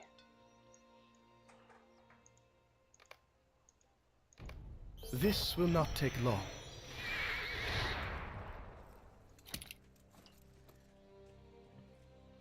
Let us have some words with this man Elfsige. He is sure to return my bow when he understands the situation. You sure about that, Corridon? A mortal man who's been suddenly gotten his hands on a elf bow? Well, see, the way I went in, Richard, wasn't the way I came out. I jumped off because a wall because I couldn't find my way in, so I didn't actually know the way out. So I am not unreasonable. What if I gave your friend a chance to win it back?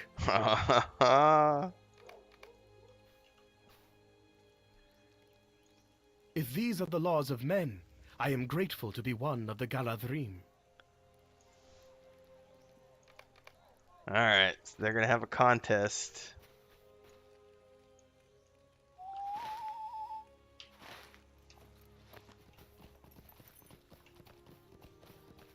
Ooh, excuse me.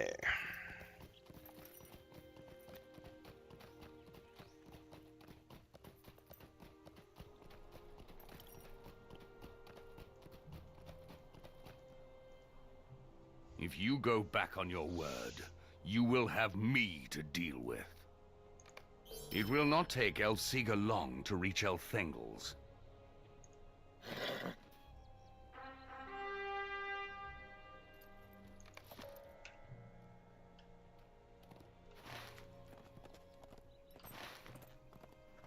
Ride, boldly ride.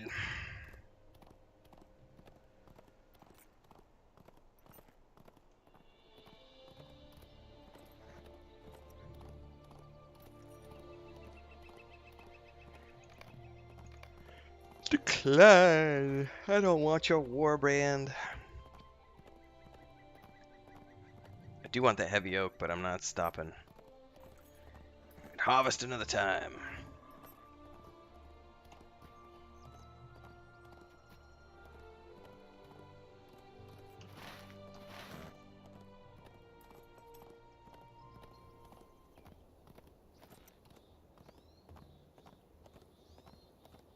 That was a very subtle landscape change.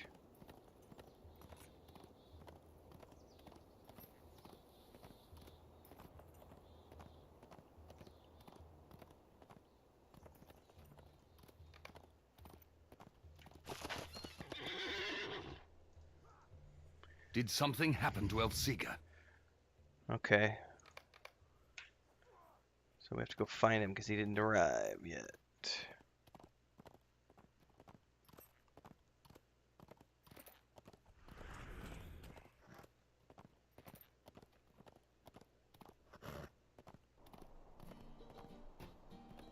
I like that music right there.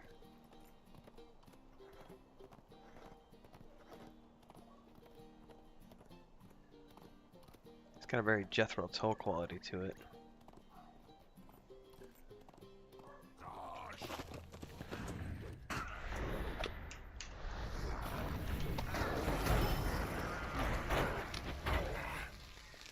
Never worries, Elfsing. Thank you for coming back to find me. And I'll meet you ahead and we can discuss the wager. Thank you for coming back to find me.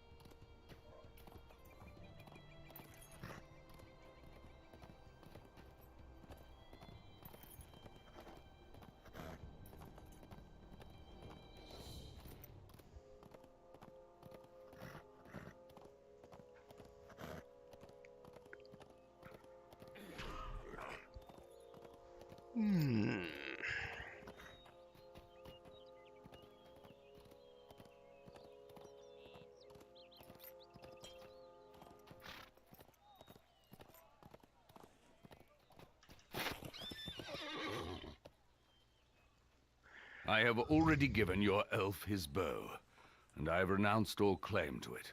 Oh, nice. Now that I am here, I need to accomplish my duty.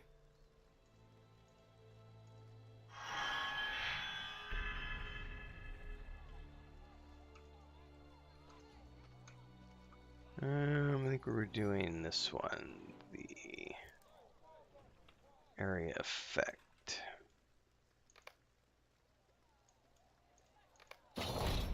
Oh, very nice. I can't use it? Oh, it limits at 95. Gotcha.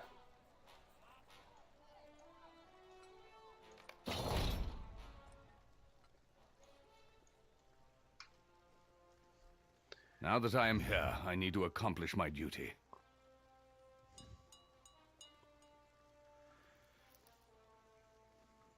Excuse me.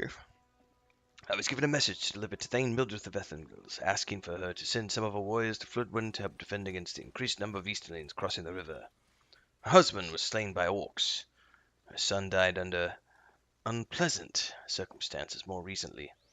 I do not think she will respond favorably to this message, but still I must deliver it. Thank you again, friend. Oh, I'm totally going to take the large cooking. These are indoor fire pits? Okay. Ooh, I'm getting Rohan robes. Very groovy. I wonder if I should... Where am I bound? Grimbold's camp. I should definitely change my bind point.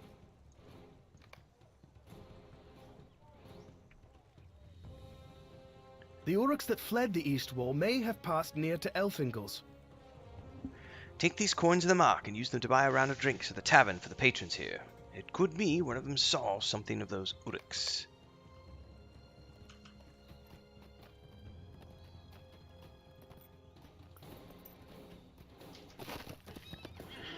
Alright, it's time to get off my stupid warhorse.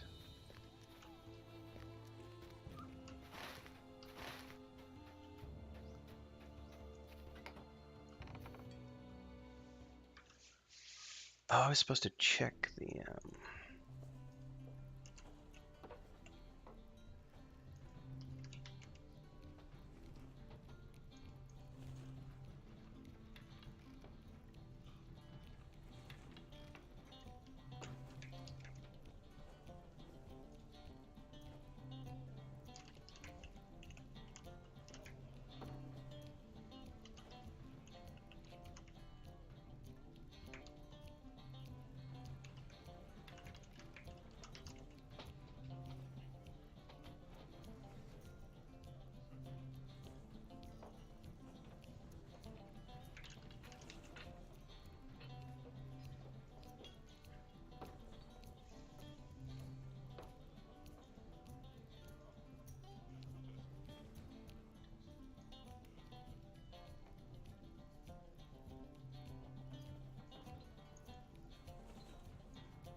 Man, I'd love some Blazing Buffalo Ranch Doritos, man. That sounds delicious.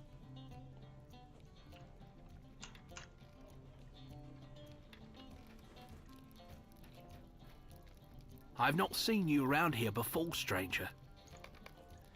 Thank you for your generosity.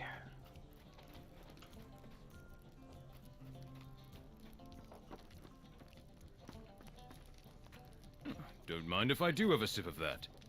Orcs passed us by. Be lucky they did not turn to raid the town. I'll have some of that, since you are buying. Alright. He'll hear no rumors from me. If you insist. Best beer in the Norcrofts, and I don't care who hears it. You go tell Reeve Athelward that I'd rather have the brew of Ethingdales than that of Cliving. Uh-huh.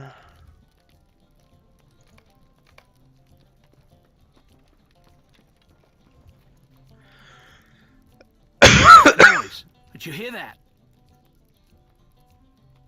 What was that noise? Something is happening outside. It sounds like trouble. We're about to go find out.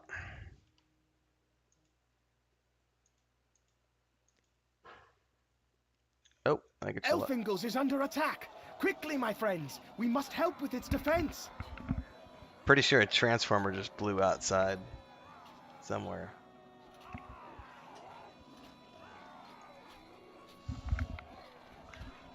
All my lights flickered and I heard a boof.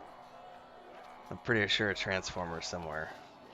Thankfully, it's not mine. Fingers crossed. But if I lose power here in a second, you're going to know why. Because if a transformer blew, they may do some power adjustments.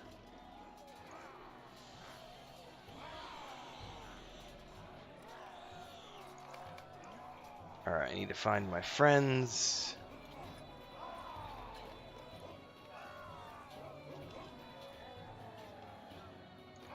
Alright, fight alongside Horn.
I gotta find everybody.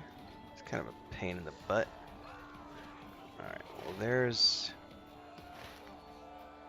quota done.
Alright, now I gotta find Nona somehow.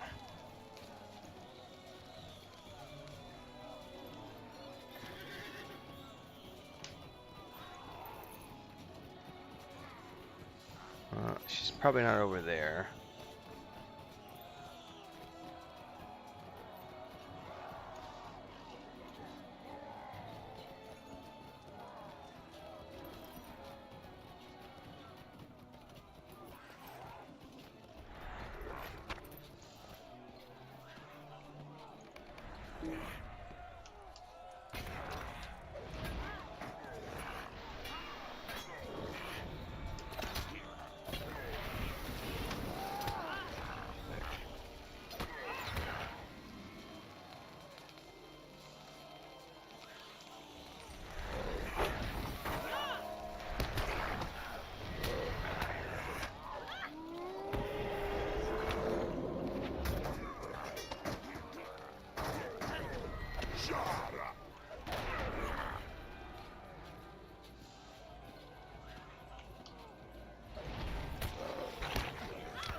I was immune to that.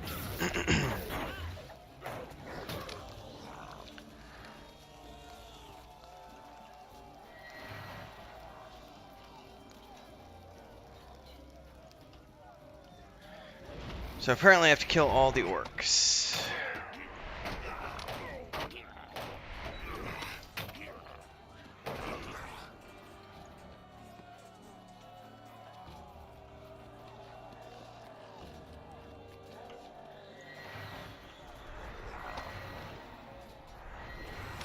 Gather my children. Gather on the fire and let me tell you a tale of burning orc.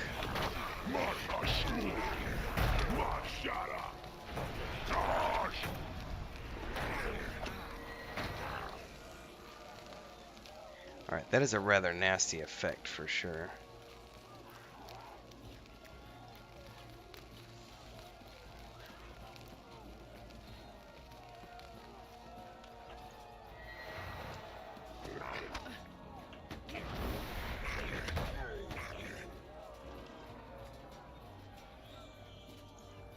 Alright, where are my missing orcs?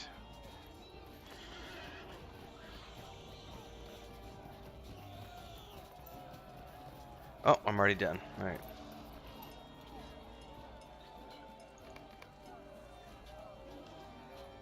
It is not safe to speak here openly. Let's go inside.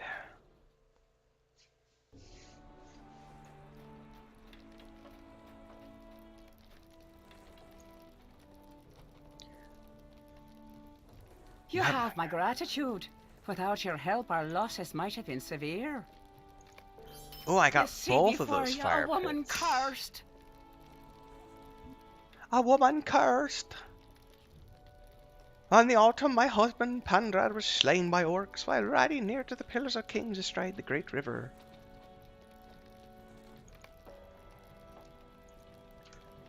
Ooh, I finally got to the point where the quests are even con to me. Ooh. I'm getting caught up.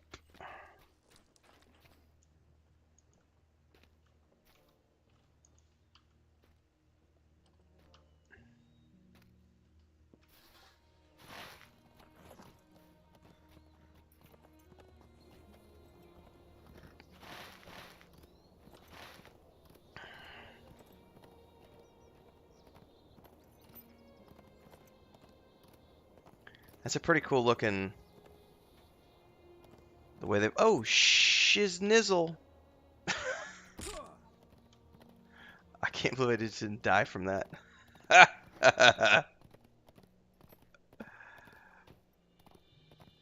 Running off the cliff. I'm like admiring the view, going, it looks really cool the way that they've got that entire settlement up there on the ridge line, looking out over the entire field, right? Like, let's pan out as far as we can. That is a pretty awesome. This is pretty awesome level design.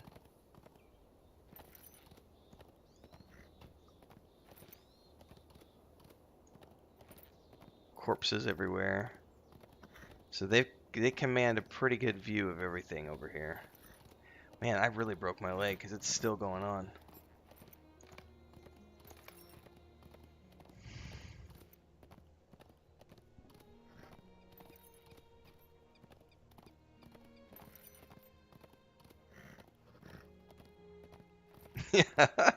I'm gonna fly.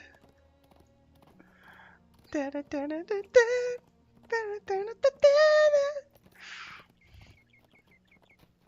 don't know the lyrics to that song very well.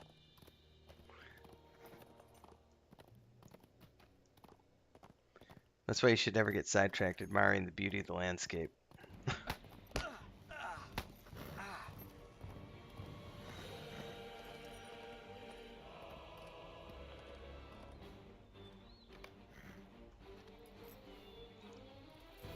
Oh, there's a little bit of a weird server lag or something going on. It's not my,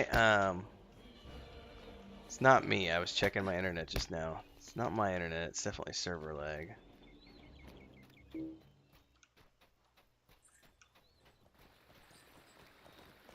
Alright.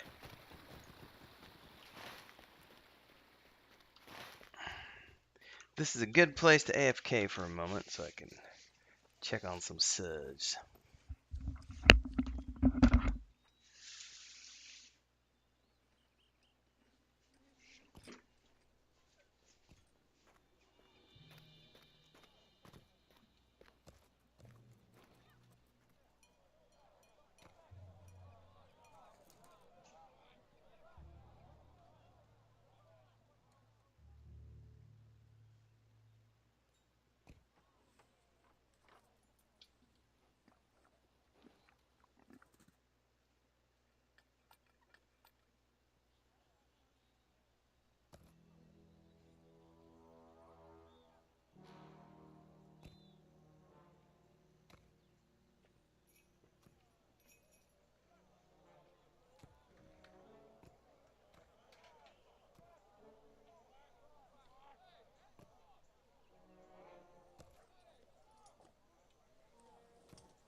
A negotiation. You are a better parent than my parents, Sparrow. My parents would have put me in timeout or spanked me or something. Negotiation. Which is fair. That's fair. Do a little bit of work, get a little bit of fun. A little bit of work, a little bit of fun. By the way, I do that to myself as a 42-year-old adult. That's why I play video games, because it's like I'm allowed to play X amount of video games for X amount of work that I get done. Therefore, I work a lot because I like to play video games.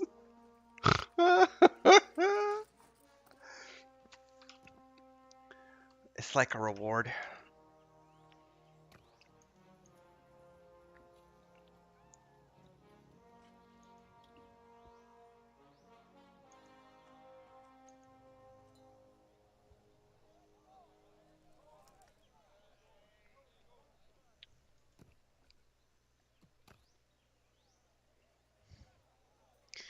Dun, dun, dun, dun, dun.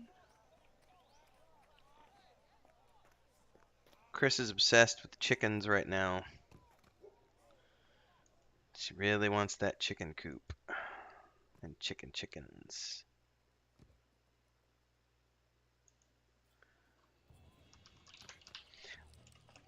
I literally got told yesterday afternoon, you have your cats now and you've been wanting cats for years. I want my 4 chickens.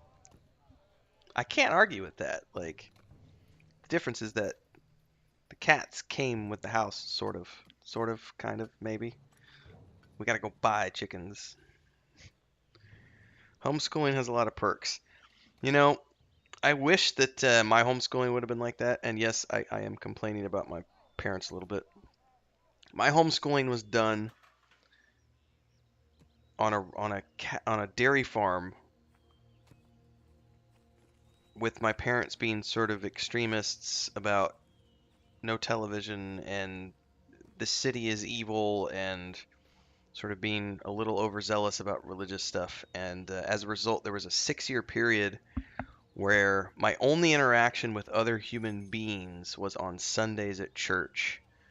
From the time I was about 6 until the time I was about.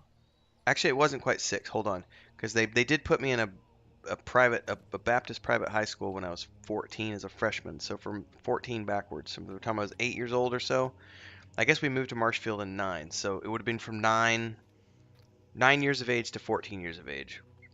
I was homeschooled on a dairy farm in the middle of nowhere, Missouri, and my only interaction with other human beings was church on Sundays, and um, it was get up at 4 o'clock in the morning, go do chores, milk cows, come back from milking cows, eat breakfast, do schoolwork, and as soon as you get done with schoolwork, back out in the field and fix fence, cut grass, weed eater, weed whacker, pick rock from the field, work cows. Um, it was not fun. I watch my sister homeschooling her kids, Sparrow, and my sister is a lot seems like a lot like you. Is that my nieces and nephews from my sister? Um, they're not spoiled, but they have a very good life. My brother-in-law makes very good money. My sister is absolutely a trophy wife. She's she's a upper class housewife, soccer mom is what she is, and her kids study hard. They're bright kids and they study hard, but it's all about rewards and they get to do whatever they want as long as they get their schoolwork done. And she's homeschooled them the entire time. They've never gone to school ever. I think the oldest is like 11 or 12 now. Um, my niece Brooklyn, who also loves to draw, by the way. It's pretty funny. But yes, they're giving their kids plenty of space to do what they want to do creatively.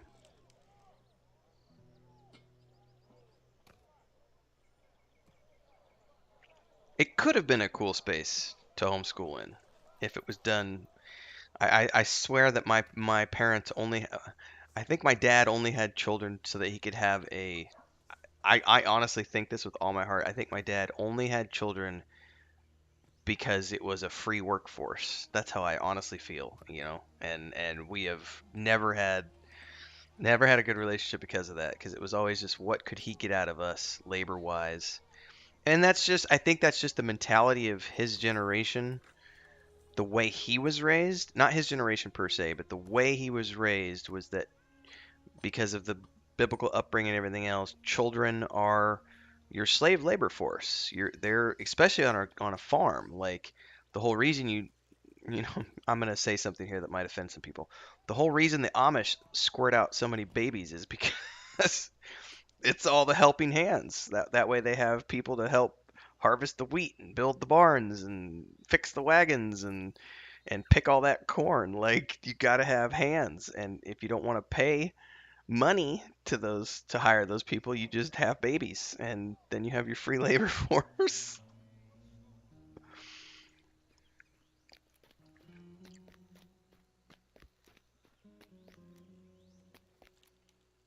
So this is really cool. I like how the milestones have changed from just a boring little brick box to like, here's a fountain that I get to click on as a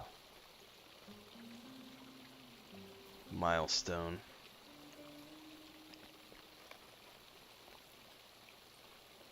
Oh, there's the stable master.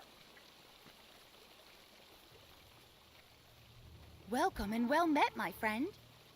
Yeah, that sounds about the same amount of time for my sister Sparrow.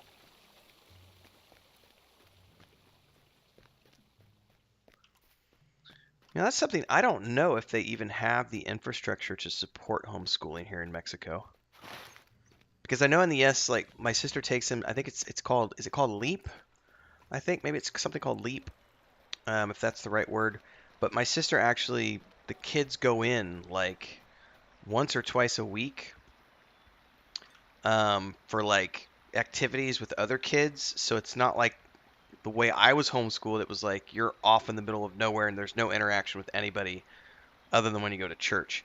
And my sister is like, it's like something with the public school system. I don't know all the ins and outs, but I know she takes the kids in a couple times a week, I think maybe, and they participate in activities with other kids. They have singing contests and competitions, and they have get-togethers and all this other stuff, so it's not like a closed-off bubble. But I don't know that they have that infrastructure here in Mexico for homeschooling.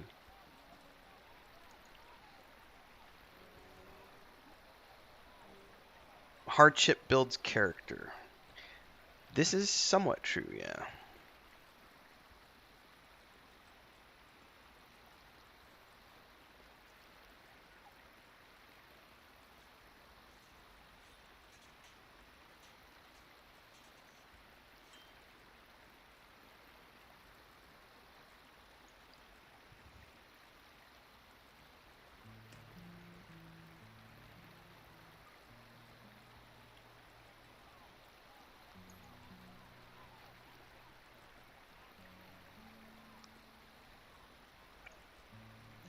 Co-op. Alright, here's a guard of Clivine. What time is it? 8:54. Chris should be at the office by now. I haven't got any messages, so there's no fires that I need to be aware of yet. I'd say she's probably in line. Welcome to Cliving, friends from afar. I will answer any questions of yours, and you're of course free to see Siflid. If it's not too much trouble, could I ask you to help Kuthred, the captain of my guard, with his duties after you've spoke with Siflid? Oh, he's got a couple of kids. Look at that. Mildred, daughter of Athelward. Afa, daughter of Athelward. Athelward, Reeve of the Norcrofts. Look at that braid. And his sword. You, sir, are a badass.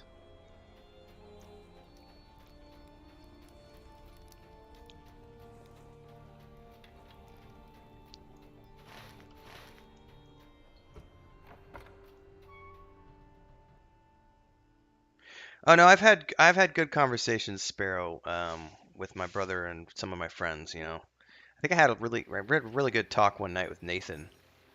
We ended up shooting the shit for like 3 hours one night.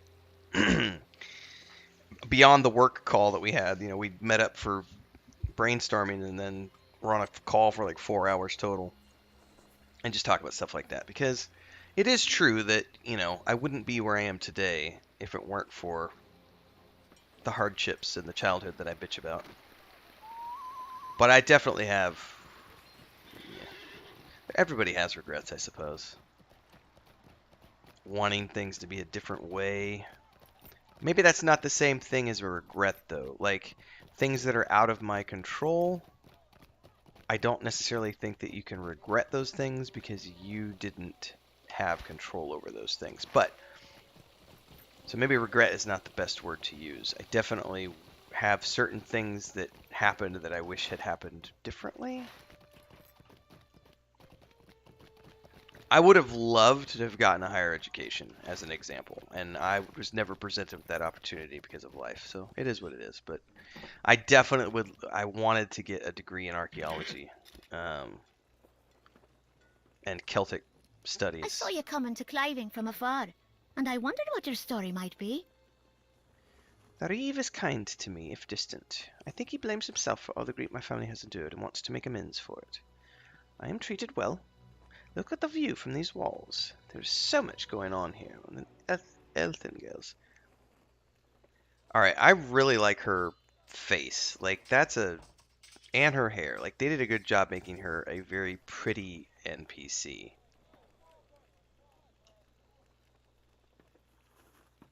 Like, your classical beauty. Talk to Cuthred.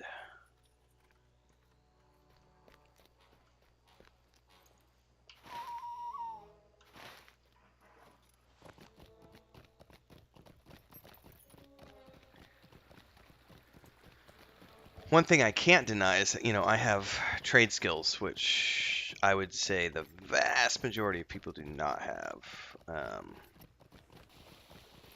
So the ability to know what a tool is and how to use the tool.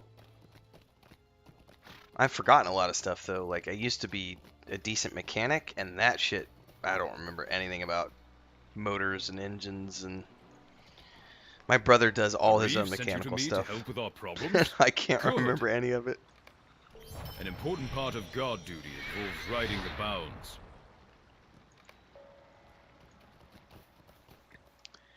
Alright.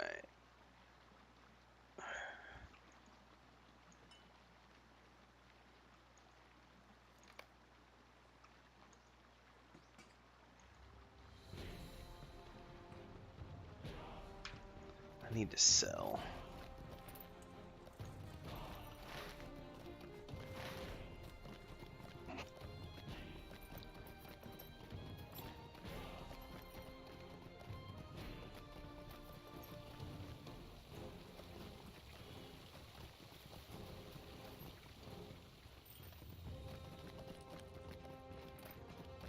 Are there no merchants here?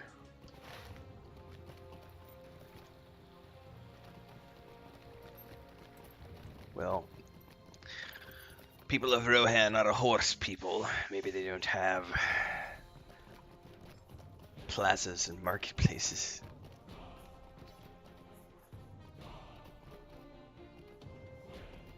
These lands are not to be traveled lightly.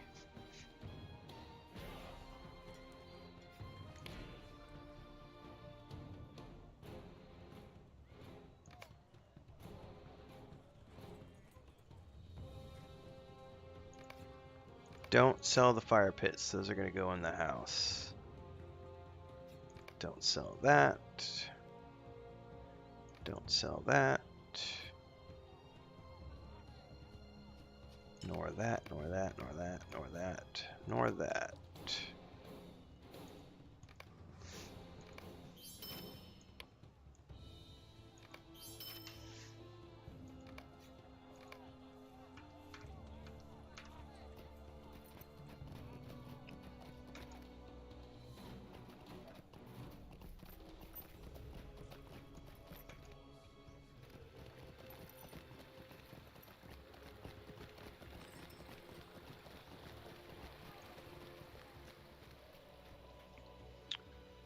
Where's my other phone? Oh, right in front of me. Herp, derp.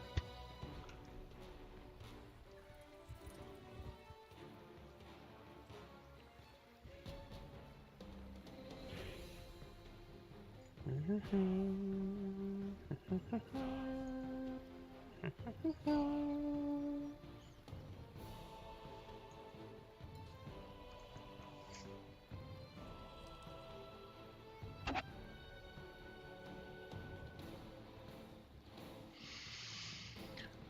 should probably go ahead and start winding down, folks.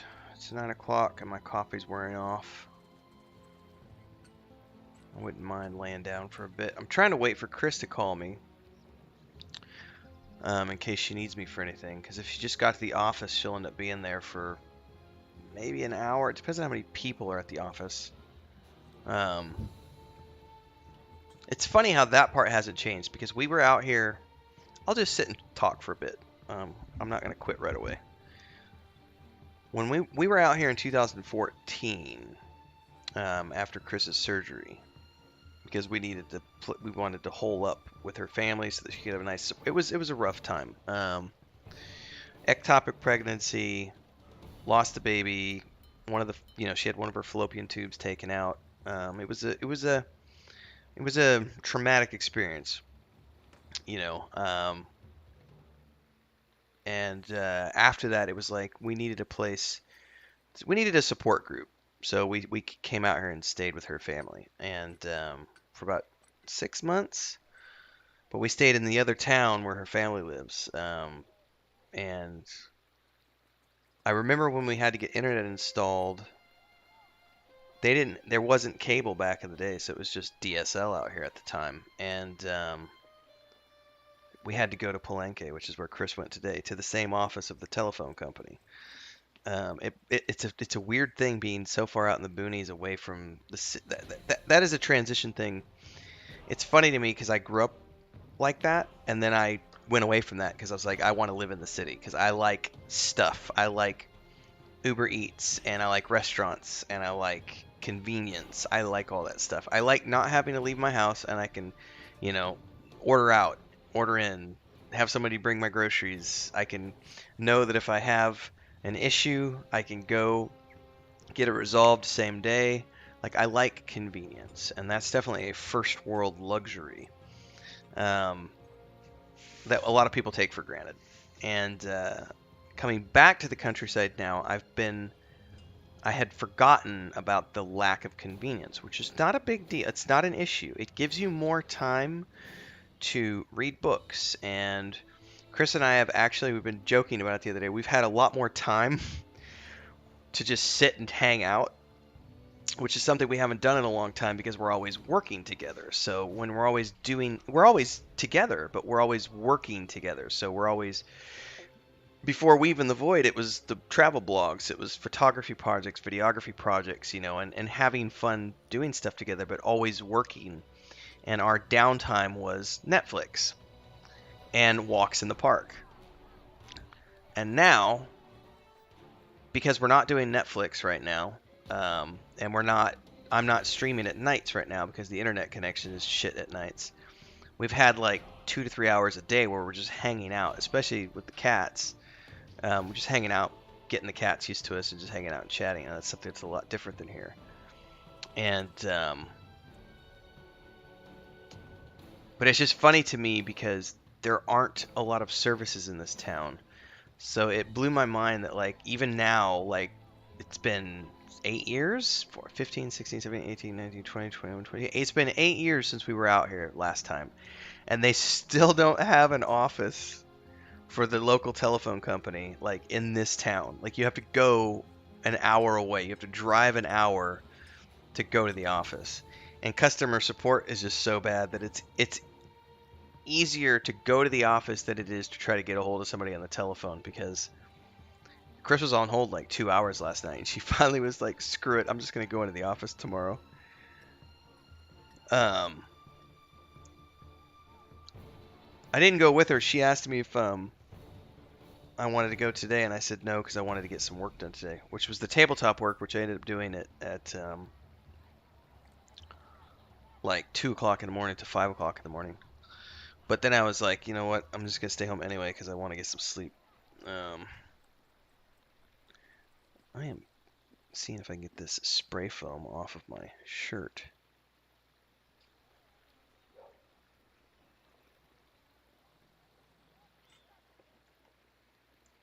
But we're gonna see about. I don't think we're gonna build a chicken coop. I think we're gonna contract it out.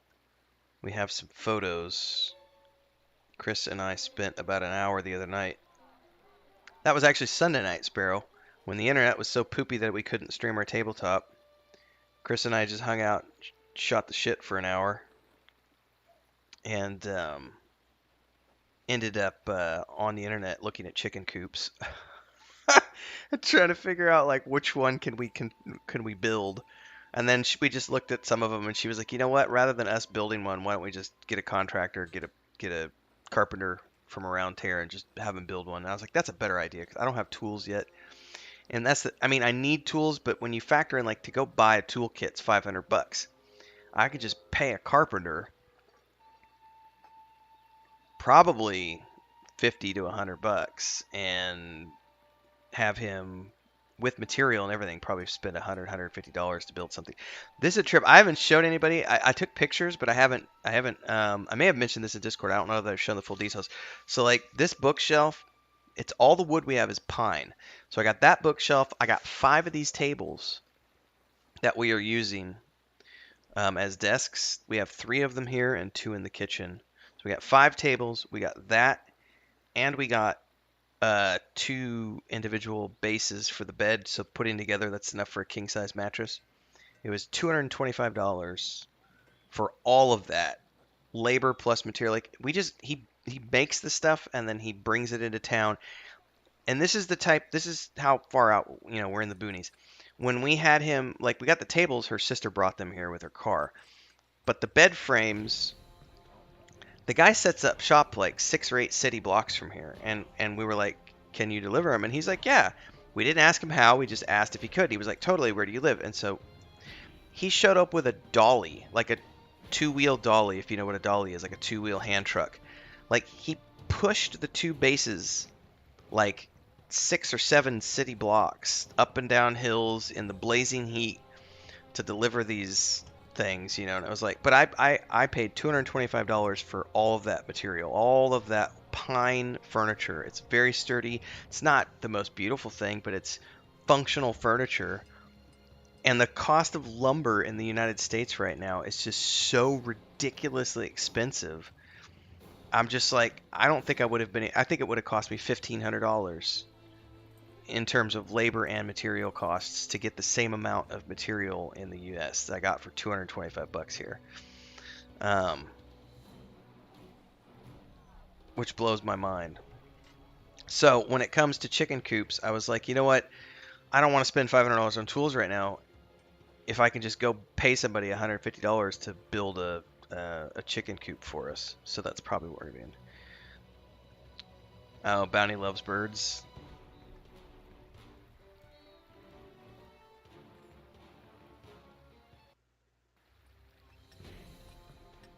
Oh, Bounty's in the same boat that I am, Sparrow. Yeah. I gotta have my convenience. Like, I have been doing a lot more reading here. I'll say that's one thing. My Kindle has been getting put through the paces. I've been reading almost every single day since we moved out here. We canceled Netflix. First time I've not had Netflix in like 4 years. And there are tons of things I want to like. All these things I want to watch. But Chris and I were just talking. It's like, you know what? Why don't we just take a break from? Because we've had non-stop Netflix for 4 years, so everything has either been work projects and then Netflix, and then she started playing video games with me graciously, which she's not doing right now because just too many other things going on. But we decided that Netflix was a good thing to cut out of the equation because it's just not that we don't love television and movies, but yeah, it's the thing. We weren't using it. It'd been 6 weeks since we'd watched anything, and it was like, why are we paying this subscription for something if we're not even watching anything?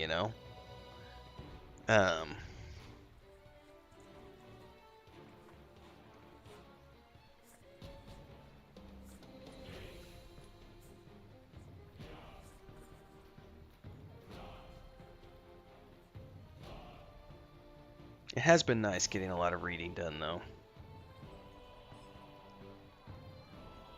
The question I have, too, is...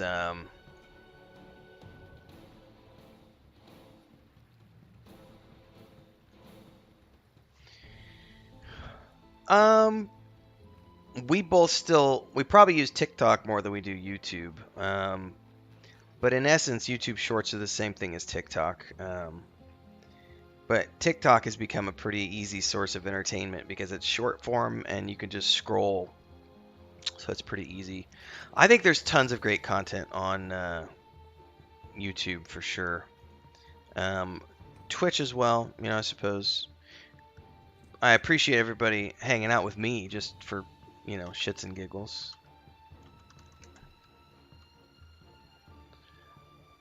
Sometimes I'm entertaining.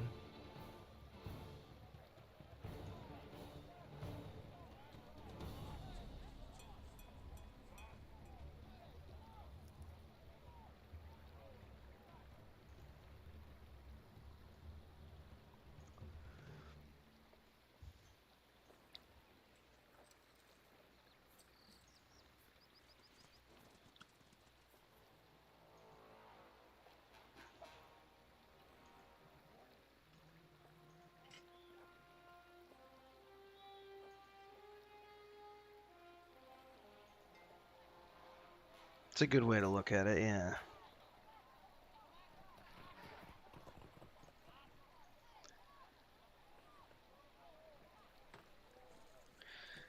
Yeah, I'm enjoying it now that because I didn't actually start taking streaming seriously until what, like 3 months ago or something.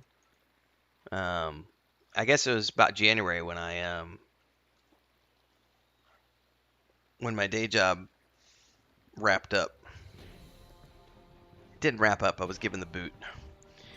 The company sold to investors, and I'd been there for about 4 years, and the investors basically said, "You're not full-time in the States. We need a full-time marketing manager in the States." And it was like the company basically just said, "Well, we need to do what the investors want." So that kind of sucked. But I think that's when I decided to just start going all in with streaming just to see if I could make, something happen over the next 6 months. We'll see how things are by June or July. If I find a good part-time project, I may take something up. Because we need a car. We don't need a car. I want a car. That's the difference. We don't need a vehicle, but it would be nice to have a vehicle. Because living in the big city, I sold my truck in 2007, so I have not had a vehicle since 2007. Every major city I've ever lived in has great public transportation. You have taxis, metros, trains, Uber now these days, Uber and Lyft. Have not needed a vehicle, so this is weird because if we want to go to Costco, it's 2 hours away, and there's totally ways that we can. There's family friends that go out there once a week that we can go into town with. We can take a bus. There's plenty of options. But there's also tons of rivers and Mayan ruins and archaeological sites within like an hour to 2 hour driving distance. So it'd be really nice to have a car. So that's kind of the next thing. It's kind of like, well, maybe I get a part-time job for the rest of the year so that I can go buy a vehicle. We'll see. I may not need to. It depends on how the Patreon does. Hint, hint. Patreon.com/Wandering Hermits, everybody. But it remains to be seen. It just depends on how the tabletop books sell this summer and how the Kickstarter does. How the Twitch income is once we get the Twitch streams going. Sunday nights. And YouTube's continuing to grow. Like, it's pretty amazing. Even though I don't have the viral traffic that I had, that 1-2 week period, which was just a fluke. I've still been, before I was doing 30 followers in a month, and now I'm averaging, I think, like 6 or 8 followers per day. So it's been a very steady growth now for like the last 6 weeks, I guess. which is really nice, and people are enjoying the content, which is good. The numbers are very good in terms of the interaction, the amount of watch time, which I'm way more interested in than raw views. Although raw views help in terms of it all helps in terms of getting paid through YouTube, but it'll be a long time before I can make a full-time living off of YouTube. Um, as it stands right now, it's making enough money to pay for a couple bills every month, which is kind of cool. It basically pays for the internet and or something else, depending on what the and or is.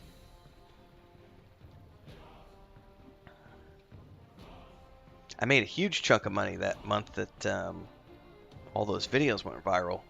Like I got monetized and those videos were in the middle of the Rings of Power videos are going crazy. And it made it way more than I thought it was going to make. I was like, damn, if I make this kind of money every month, I'll be able to retire. But I think I'm going to be streaming LOTRO every day for the rest of the year. Like if I'm going to be streaming from like 11 onwards or coffee streams or whatever the case it is, I'm just going to stick to LOTRO for now because I really like this game and I really, really, really, really want to get through to Mordor. Like I said it the last time I played and I didn't because I got sidetracked with gaming community, and I'm not going to let that happen this year. Because the VIP changes happening at the end of the month mean that I don't have to go out and buy I don't have to go out and buy the expansion packs anymore. I could just keep my VIP subscription and ride that all the way to throwing the ring in Mordor. So I'm gonna become one of the YouTube LOTRO streamers, I guess, and stream this most days of the week. Because as much as I like streaming Xbox, I don't get any viewers with the Xbox streams. I do get a lot of people that come and hang out and watch the LOTRO streams. Plus, I get a lot of residual traffic after the LOTRO streams of people coming in and watching them. I don't get any of that with the Xbox stuff that I stream. So, although I will say, Sea of Thieves was really cool last night. We had really good viewership, and then I hit 7:30 and my internet went, and yeah, I had to stop the stream. I still played for a couple hours after that. Sea of Thieves was really damn fun last night. Not gonna lie.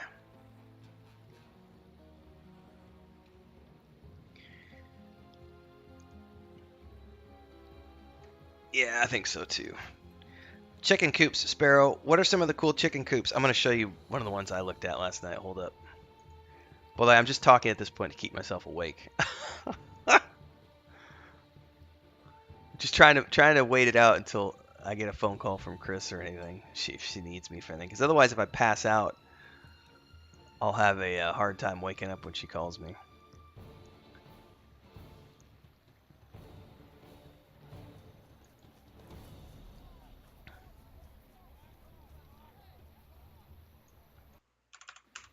I don't know if you're on your phone, Sparrow, so you might not be able to look at this very well.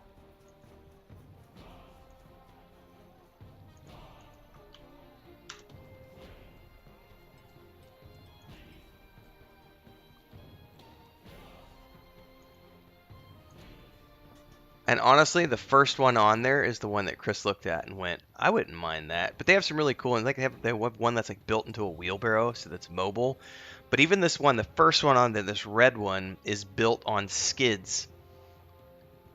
And it looks like it's got a chain on the other side to hook it up to like a lawnmower and pull it around. Now, we don't need something necessarily that big or heavy duty. But having a mobile chicken coop would be kind of groovy. What's up, Eric? Alright, I'm gonna go bio. I'll be right back.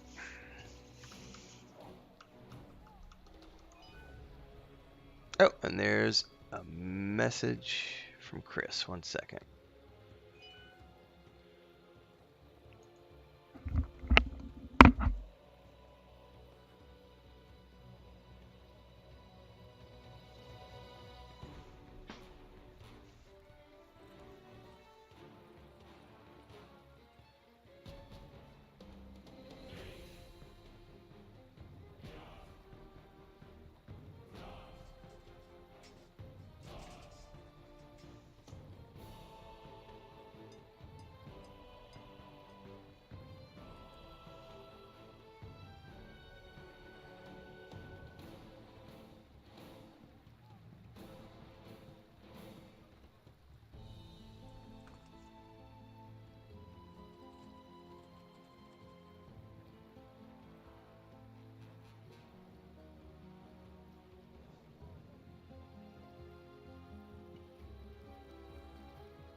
We are pretty sure that cat's pregnant, by the way, Sparrow.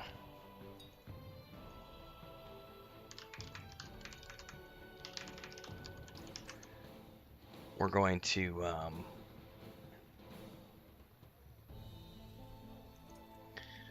gonna go see a vet tomorrow.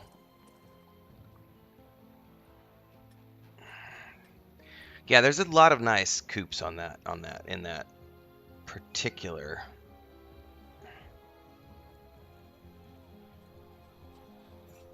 I'm getting messages from Chris finally, so.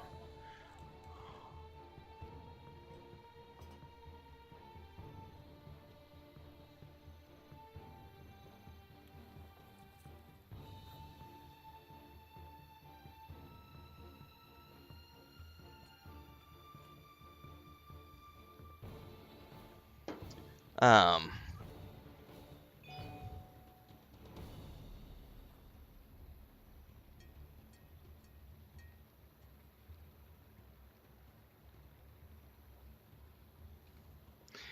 so I think tomorrow we're going to a vet. There's just so many complication. The Texas-sized chicken ranch. Okay, there was some really cool stuff on that website. I gotta look at one. I gotta look at which one that was. I like the Rambling Red. That's the one Chris liked. Excuse me. Which one are you looking at? The Texas-sized chicken ranch.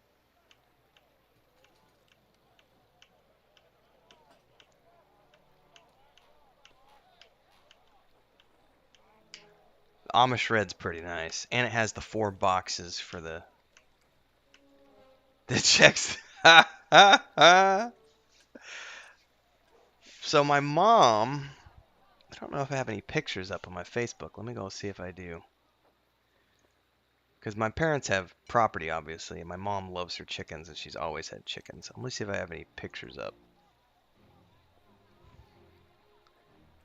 Because there's basically this old barn that's sort of on the edge of their property, and she uses one side of it, and she's got basically that Texas thing, but not like that, like not as nice as that. She's just got a bunch of chicken wire up, and she lets the chickens out into that area. I don't know that I have any pictures of that part of the barn, though. Chris might somewhere. Anyway, yeah, you need a property for that.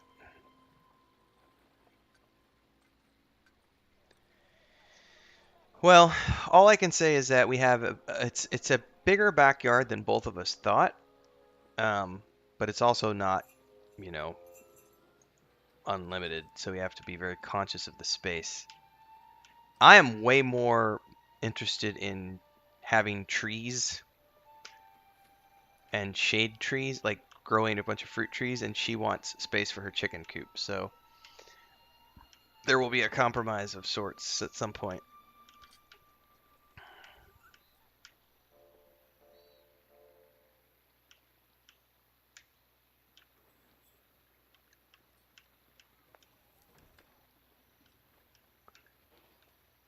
Yeah, I'm not finding any pictures. At least not from this trip.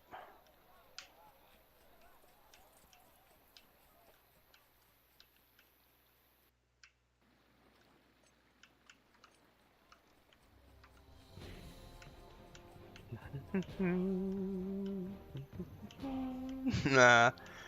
Going through old Facebook photos is fun, though. I'm finding there was a trip where Chris went away for a little bit to visit her family, and I was left alone for like a week, and I totally went and got McDonald's like 3 times in a row. And the 3rd time I got McDonald's, I got food poisoning. And yeah, she rubbed it in my face.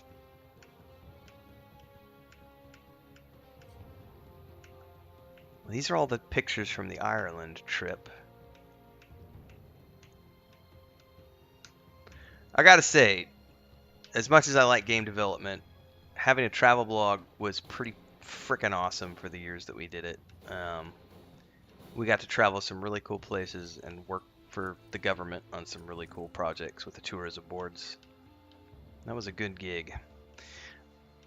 Unfortunately, all of the friends that I have who worked in travel have had to completely change their careers because of the pandemic. Like, nobody was able to continue doing travel blogging. And the drone that I bought, I used one time. I used it in Ireland and then it sat there. So one day I will use a drone again.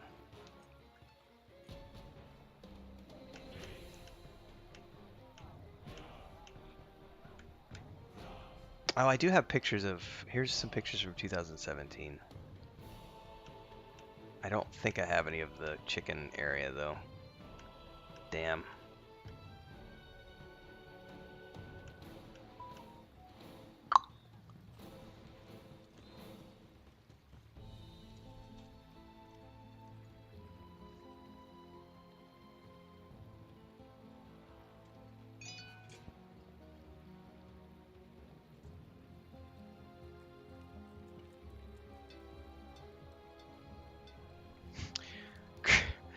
Chris says she feels like she's...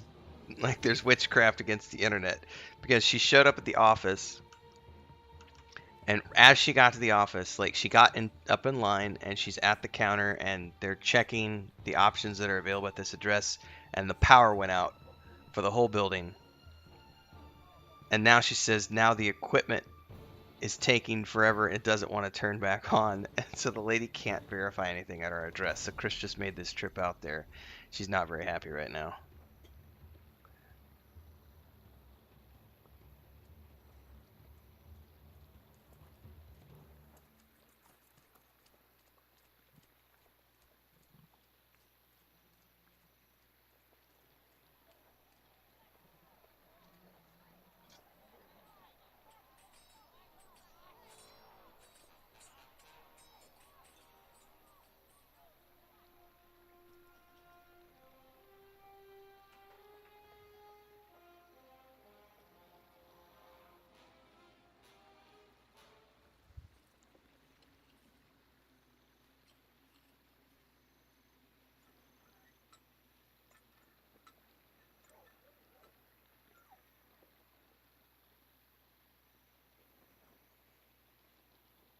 By the way, this was another way that I learned Spanish was autocorrective texting.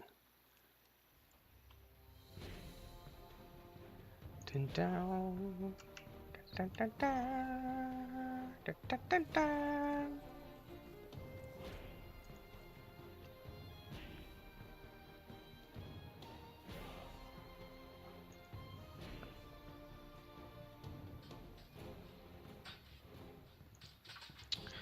My taxes got filed last night, baby. Yeah. Actually, they're getting filed this morning. But I got all my paperwork last night and I signed it all at like 1:30 this morning and sent it all back. So taxes are done for this year. A couple weeks early. Well, I guess a week and a half early. I'm not getting a refund this year though. Not much because of reasons.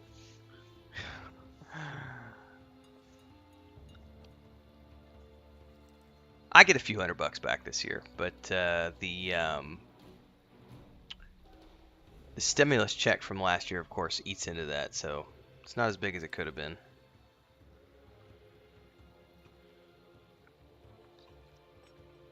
But my mom sent us some housewarming money, and that's what Chris is going to use to buy her chicken coop and chickens.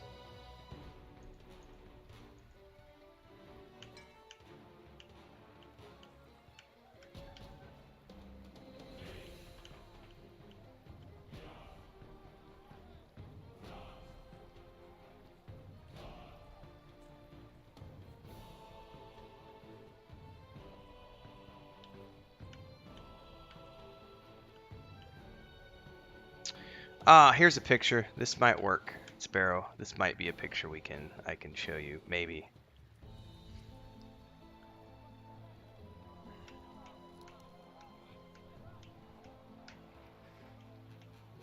The problem is it's from a distance, so you can't really tell that that's the chicken area.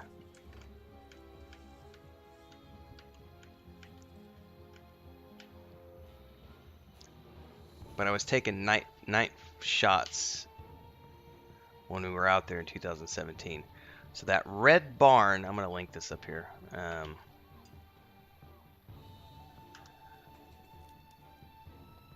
That should work. There's a red barn in the background, and then there's like a front portion which has a white roof, white triangle roof. And you can't see it from a distance, but that's that front part. So that front section with the white roof has a door on the front, and then if you look at the side, there's also a door on the side that's facing out. So that first window, if you open up that first door, the chicken area inside only goes up to that first window. So it's only about 6 feet deep, maybe. I don't know, maybe 10 feet deep, 6 or 10 feet. You go in the door, it's 6 or 10 feet deep. And that building's probably 20 foot wide. And so that's the interior area. And then where she opens that door, she has chicken wire all around the outside and on top as well to keep the hawks out and the owls and everything else. And then they just come out and eat every day. She used to let them out and roam around, but they wreak havoc on her garden, and they'll eat your flowers, and they'll eat all sorts of stuff that they're not supposed to eat if you just let them go crazy. So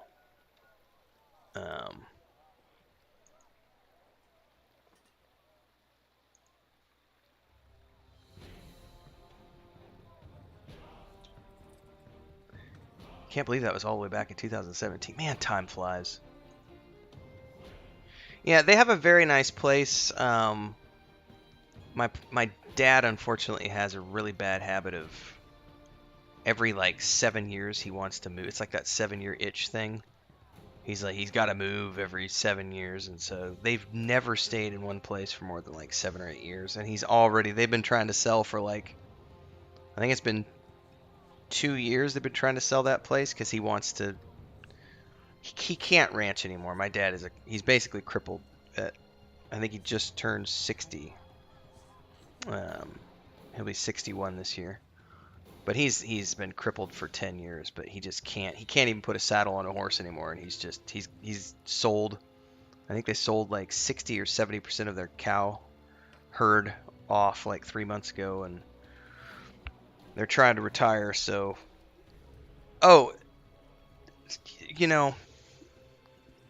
not to get into too much family stuff here at Sparrow, but my brother and I have been trying really hard to not let them move, or like just let's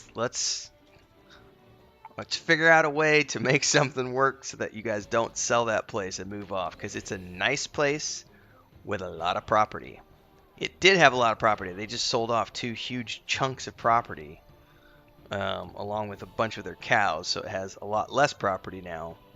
I think it was like 1,200 acres. I think it might be down to like, I don't really know. I don't know. I don't know the details, but I think they're down to half that, maybe 800 acres now. I don't know. They still have a lot of land. But my brother and I really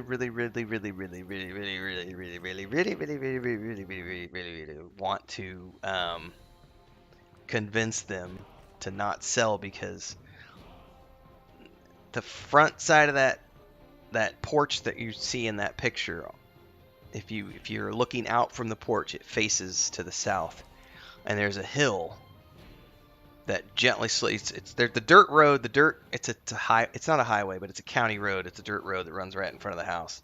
But on the other side is a fence and a big field, and it is perfect southern facing sloping landscape to put a vineyard in. And Missouri grows good grapes.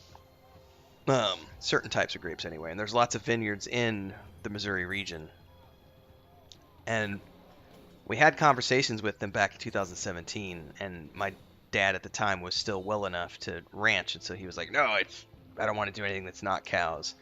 And now we're maybe swinging back to having those conversations again, because it's like you're wanting to do something that's going to give you retirement money. you have, and he has he built a big ass feeding lot with grant money from the government, like a $300,000 barn, right there on that patch of land on the western side of that southern facing. And I'm like, that right there could easily be renovated into the actual winery and the shop and the bottling process. I'm like, oh man, this is like my brother and I have looked at it and we've gone, please, please don't sell, please don't sell. Like, come on. I don't have the money to do anything with it right now, but we're like, you know, Weave and Void is gonna be, we're gonna be doing good here in a few years, and we could take that money and maybe do a vineyard. But if they sell, you know, it's not gonna happen. So it's unfortunate because it is a beautiful piece of land in the middle of the southwest Missouri, um, surrounded by it's surrounded by other people who have similar sized chunks of land. It's all farmers and ranchers who have, you know, big 1,000-acre plots. But my dad has the itch, and now he's old and he wants to retire, and he doesn't know what he wants to do. So who knows what they're gonna do. It would be a shame if they sold that property though, because it is a beautiful place. Tried really hard to convince my mother to do a bed and breakfast because it would be awesome. But she doesn't want people in her house, is what she said, which I don't blame her, but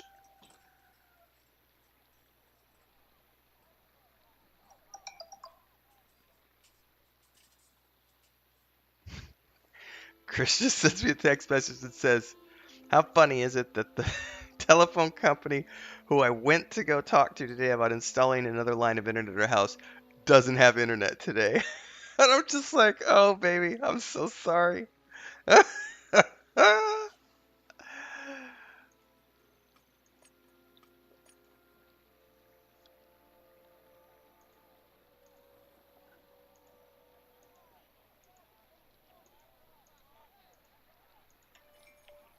Oh, hang on, I gotta answer this. Yeah. Yeah. Okay.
All right, well, now that she's done with that, that means I can relax a little bit and take a nap now. Unfortunately, yeah, we're not going to be able to. That company, their website said they had something available here, but we couldn't get a hold of technical support, so she went there physically to their office. They don't have anything at our address other than a DSL, which doesn't work for us. The fiber optic is literally 3 streets down. She asked to talk to the boss of the boss of the boss, and they flat out told her, "Yeah, we don't do that. We don't you can't just make a request, unfortunately. Like the way they operate is if there's enough interest in an area, they will expand, and so I can't get fiber optic from them at the moment, which sucks." She said you could pay a technician to do an under the table install, but he would literally. The lady even told her, she's like, you can pay somebody to do that, but they're going to be running cable 300 meters, and if there's ever any failures, there is no tech support because that's an under the table installation. So if somebody pulls the cable down, or if somebody disconnects the cable, like another technician is up on the pole and screws something up, there's no technical support for that. So you're spending, a couple $100 to have a dude do something under the table so that's not going to work out, it looks like. So we have other options that we're looking into, but it's literally it's whatever I have to do for the Sunday night streams. I don't care about the other nights of the week because I don't have to stream at nights. But the Sunday night streams have to happen, so there are multiple other solutions. I'm working my way down the list right now of alternate solutions. I was hoping that I was going to be able to just pay someone like $1,000 and run fiber optic. 2 poles. It's literally 2 street poles up to my house, but they're not going to go for it. So at least not based on the conversation she had today. I would be willing to bet that if I can get a technician out on the street and I can talk to him, and we can get him to talk to his boss, I might be able to be like, look, I'll give you guys $1,000 if you can make this happen, but I want an official, I'll pay for it, and then you can have clients, who will hook up to it. But, I'll cover all the parts and labor and everything else. But I'll have to actually, because the lady was telling Chris that the technicians are the ones who kind of do all that. So that's not going to be a now solution. That's going to be a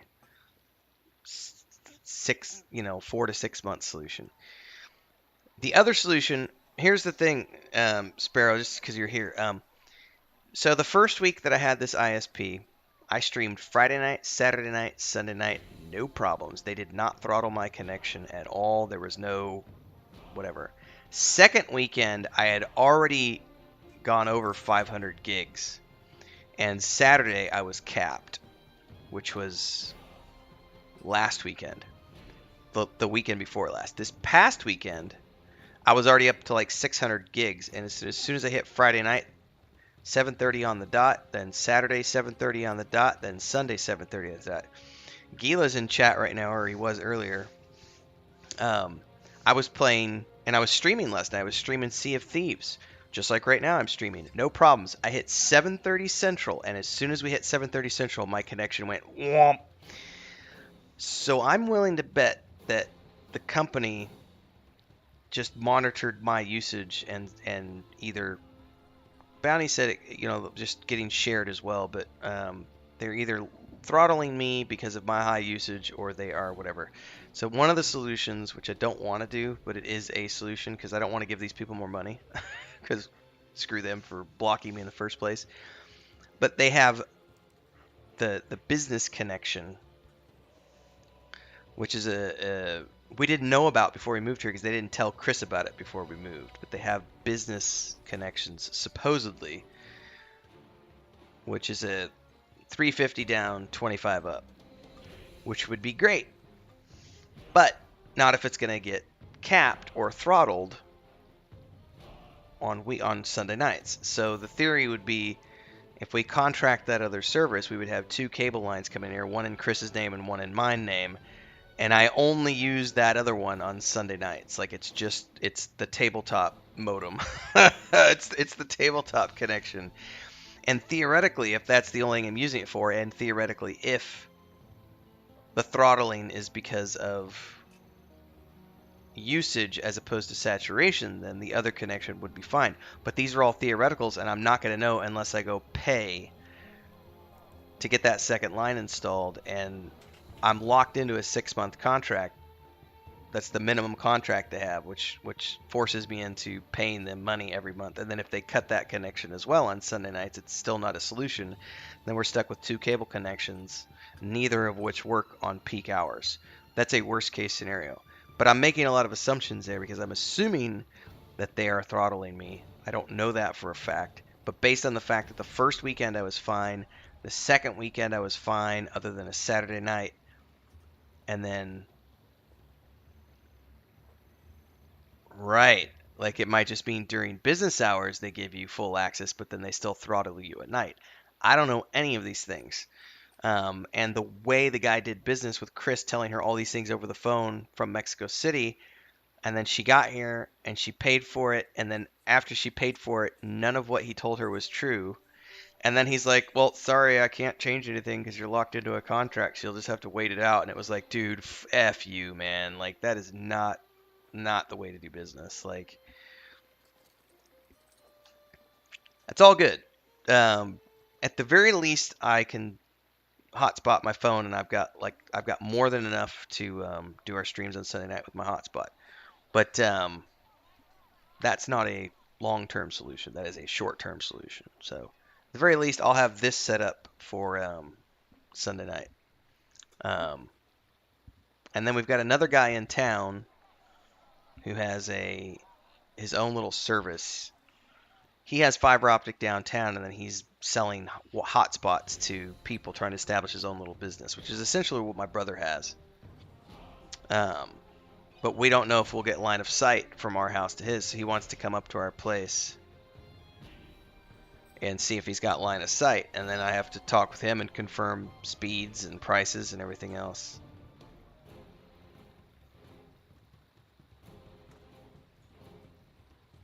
So that's another solution.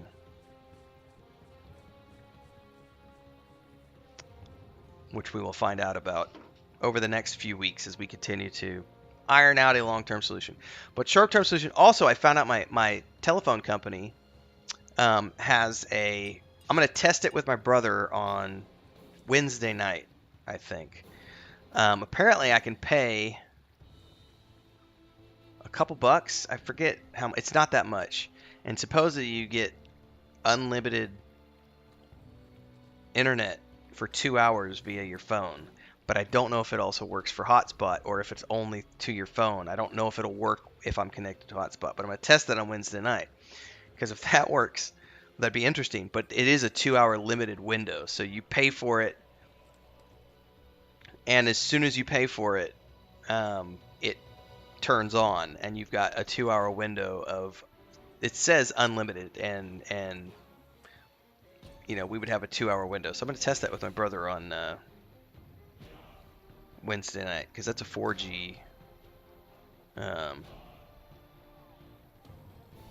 Maybe I'll test it tonight, actually. I might test it tonight.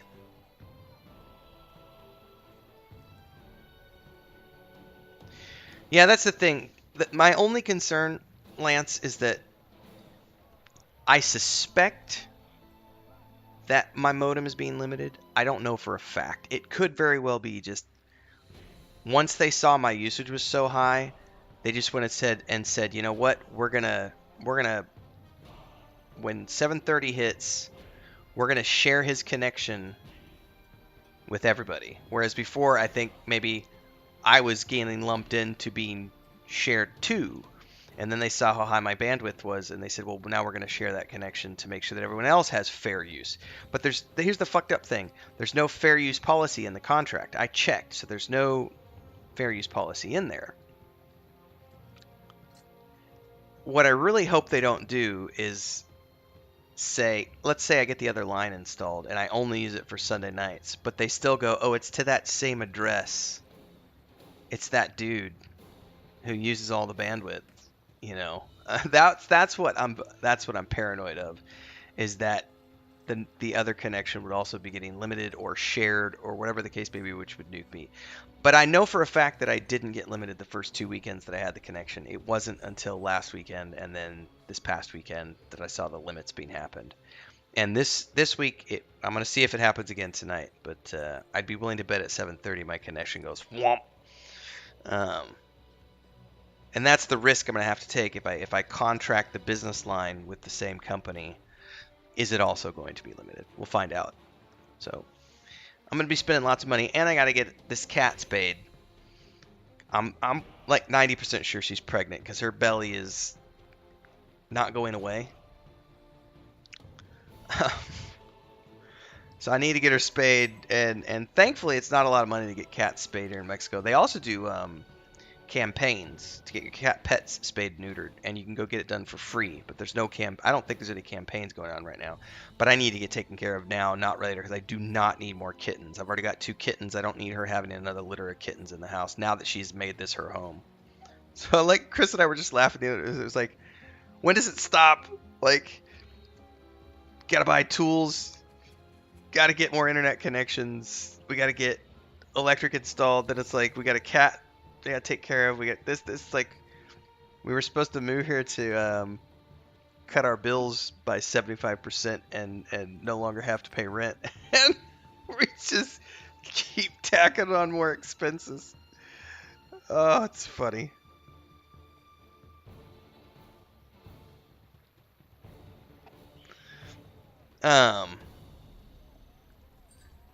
I did this morning at like, I think it was this morning. I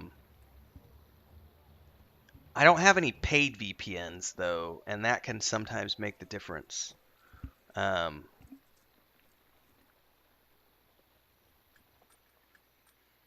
haven't seen any. I've got just Tunnel Bear, which is the one I've used for years. But I just use the free account, and I haven't seen any difference.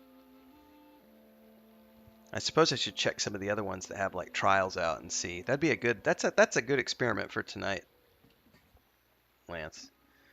Check some VPNs and see if it's because if it's working with a VPN, then we know they're limiting me for sure. Some of them do, yeah.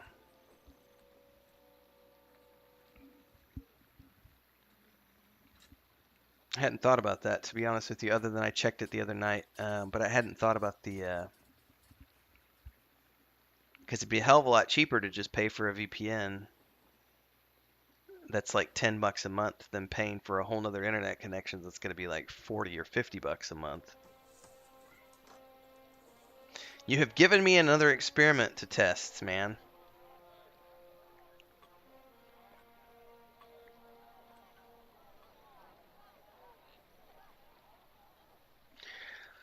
Alright, well, Chris is getting tacos, so she's going to get some food. I probably need to get some breakfast in me as well and take a break since I have been on. Awesome, I just got confirmation from my accountant that they are filing my taxes because they got all my paperwork this morning. Sweet! Yes, it's good to have... So, the other reasons... This is so funny that you mentioned the other reasons. I was not paranoid about it in Mexico City because the company I was with, I knew that I was good, and so I never had to worry about the things that I downloaded. But because this is the only good internet connection that I can get in this town, I haven't felt like risking anything yet. So those other things that I might otherwise be downloading, I haven't risked it yet because I don't want to risk it with the only one connection. I'm like, I don't want to. So this is a funny story. As I wind down here, 2017, I go to my brother's place, and I'm out there, and my brother has the only internet connection for the whole family, and he's sharing it with my parents. And I'm out there for, we're out there for like 4 months, and I'm 3 weeks into the stay, and I honestly had forgotten all about how ridiculously strict the United States is about downloading stuff. And so I was downloading stuff like I normally do, and downloaded a movie for Chris and I to watch. And within like 5 days, my brother got a letter from his little ISP, which was a little homegrown co-op, telling him that he had gotten a copyright warning against his internet account, and if he got another one, they were going to completely ban him from having service. And I was like, I felt so bad, and he has to this day he's given me crap for that, because he's like, I used to be able to enjoy downloading the occasional thing that I'm not supposed to download, but you had to go ruin it for me with your one movie. Because he totally got, and the guy that owned it at the time was a nice guy, and he came out to the place to do another install and was helping us out. And he even told us, he was like, look, I'm sorry to have to city that thing, but we have oversight over us. And so he's like, if you were with like Comcast or, Verizon, they're probably not going to care. But because we're a small co-op, like that kind of stuff we have to take seriously, because we can get hit with a multi-million-dollar lawsuit. So he was nice about it. He even told us, he's like, you just got to make sure that you don't let anything get uploaded. And I'm like, oh, I've known that for 20 years. I've been downloading stuff. I don't let anything upload if I can avoid it.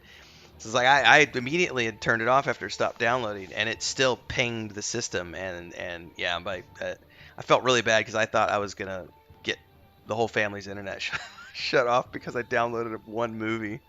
Oh, wild times.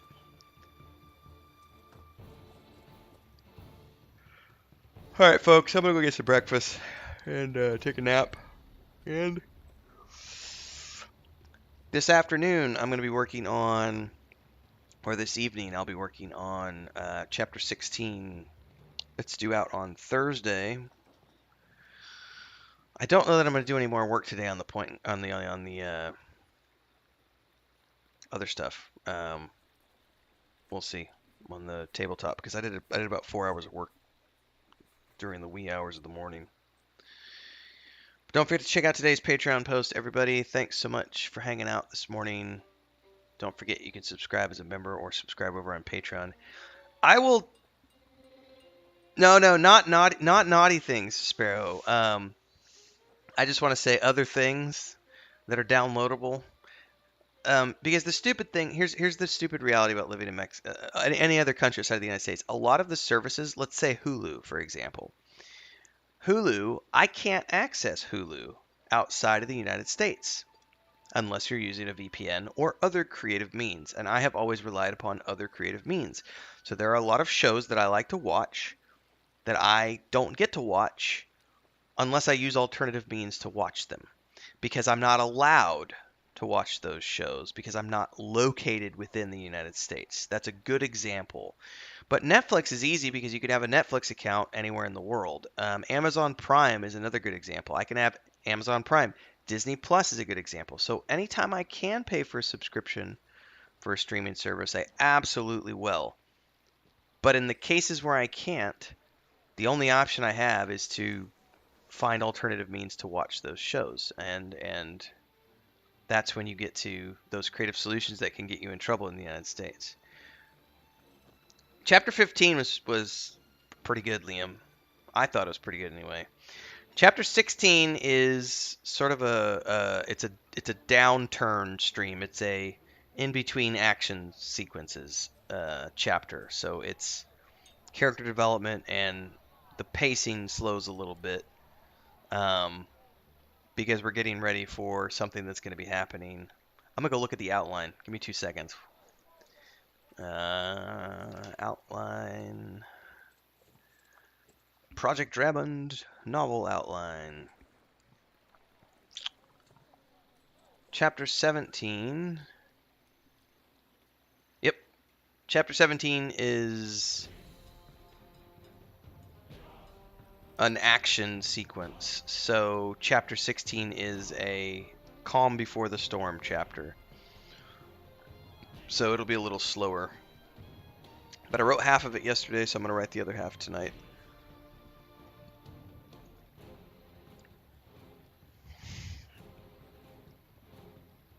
And Gila, I may still, I should be able to, even if my internet goes bad tonight, Gila, I should still be able to play if you're still here.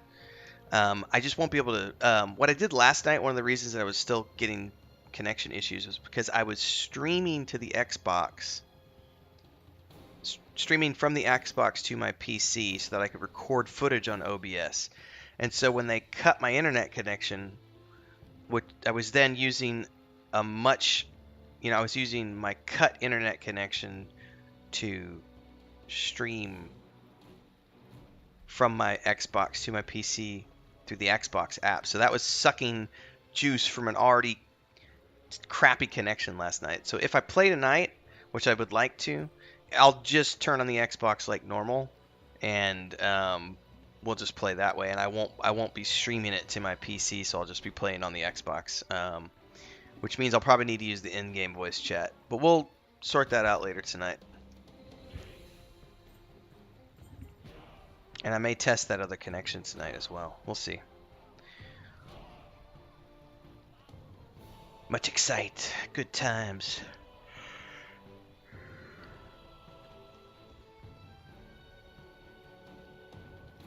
Well, that's what I was... Well, I guess that's another way of doing it, but that's still playing it remote, which may suck bandwidth out of my already crappy connection. I'll figure it out tonight, though, because I still want to play, because we cut off at a really good point.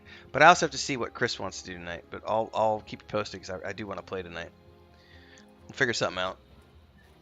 All right, folks, I'm out. I got to get some food. See ya.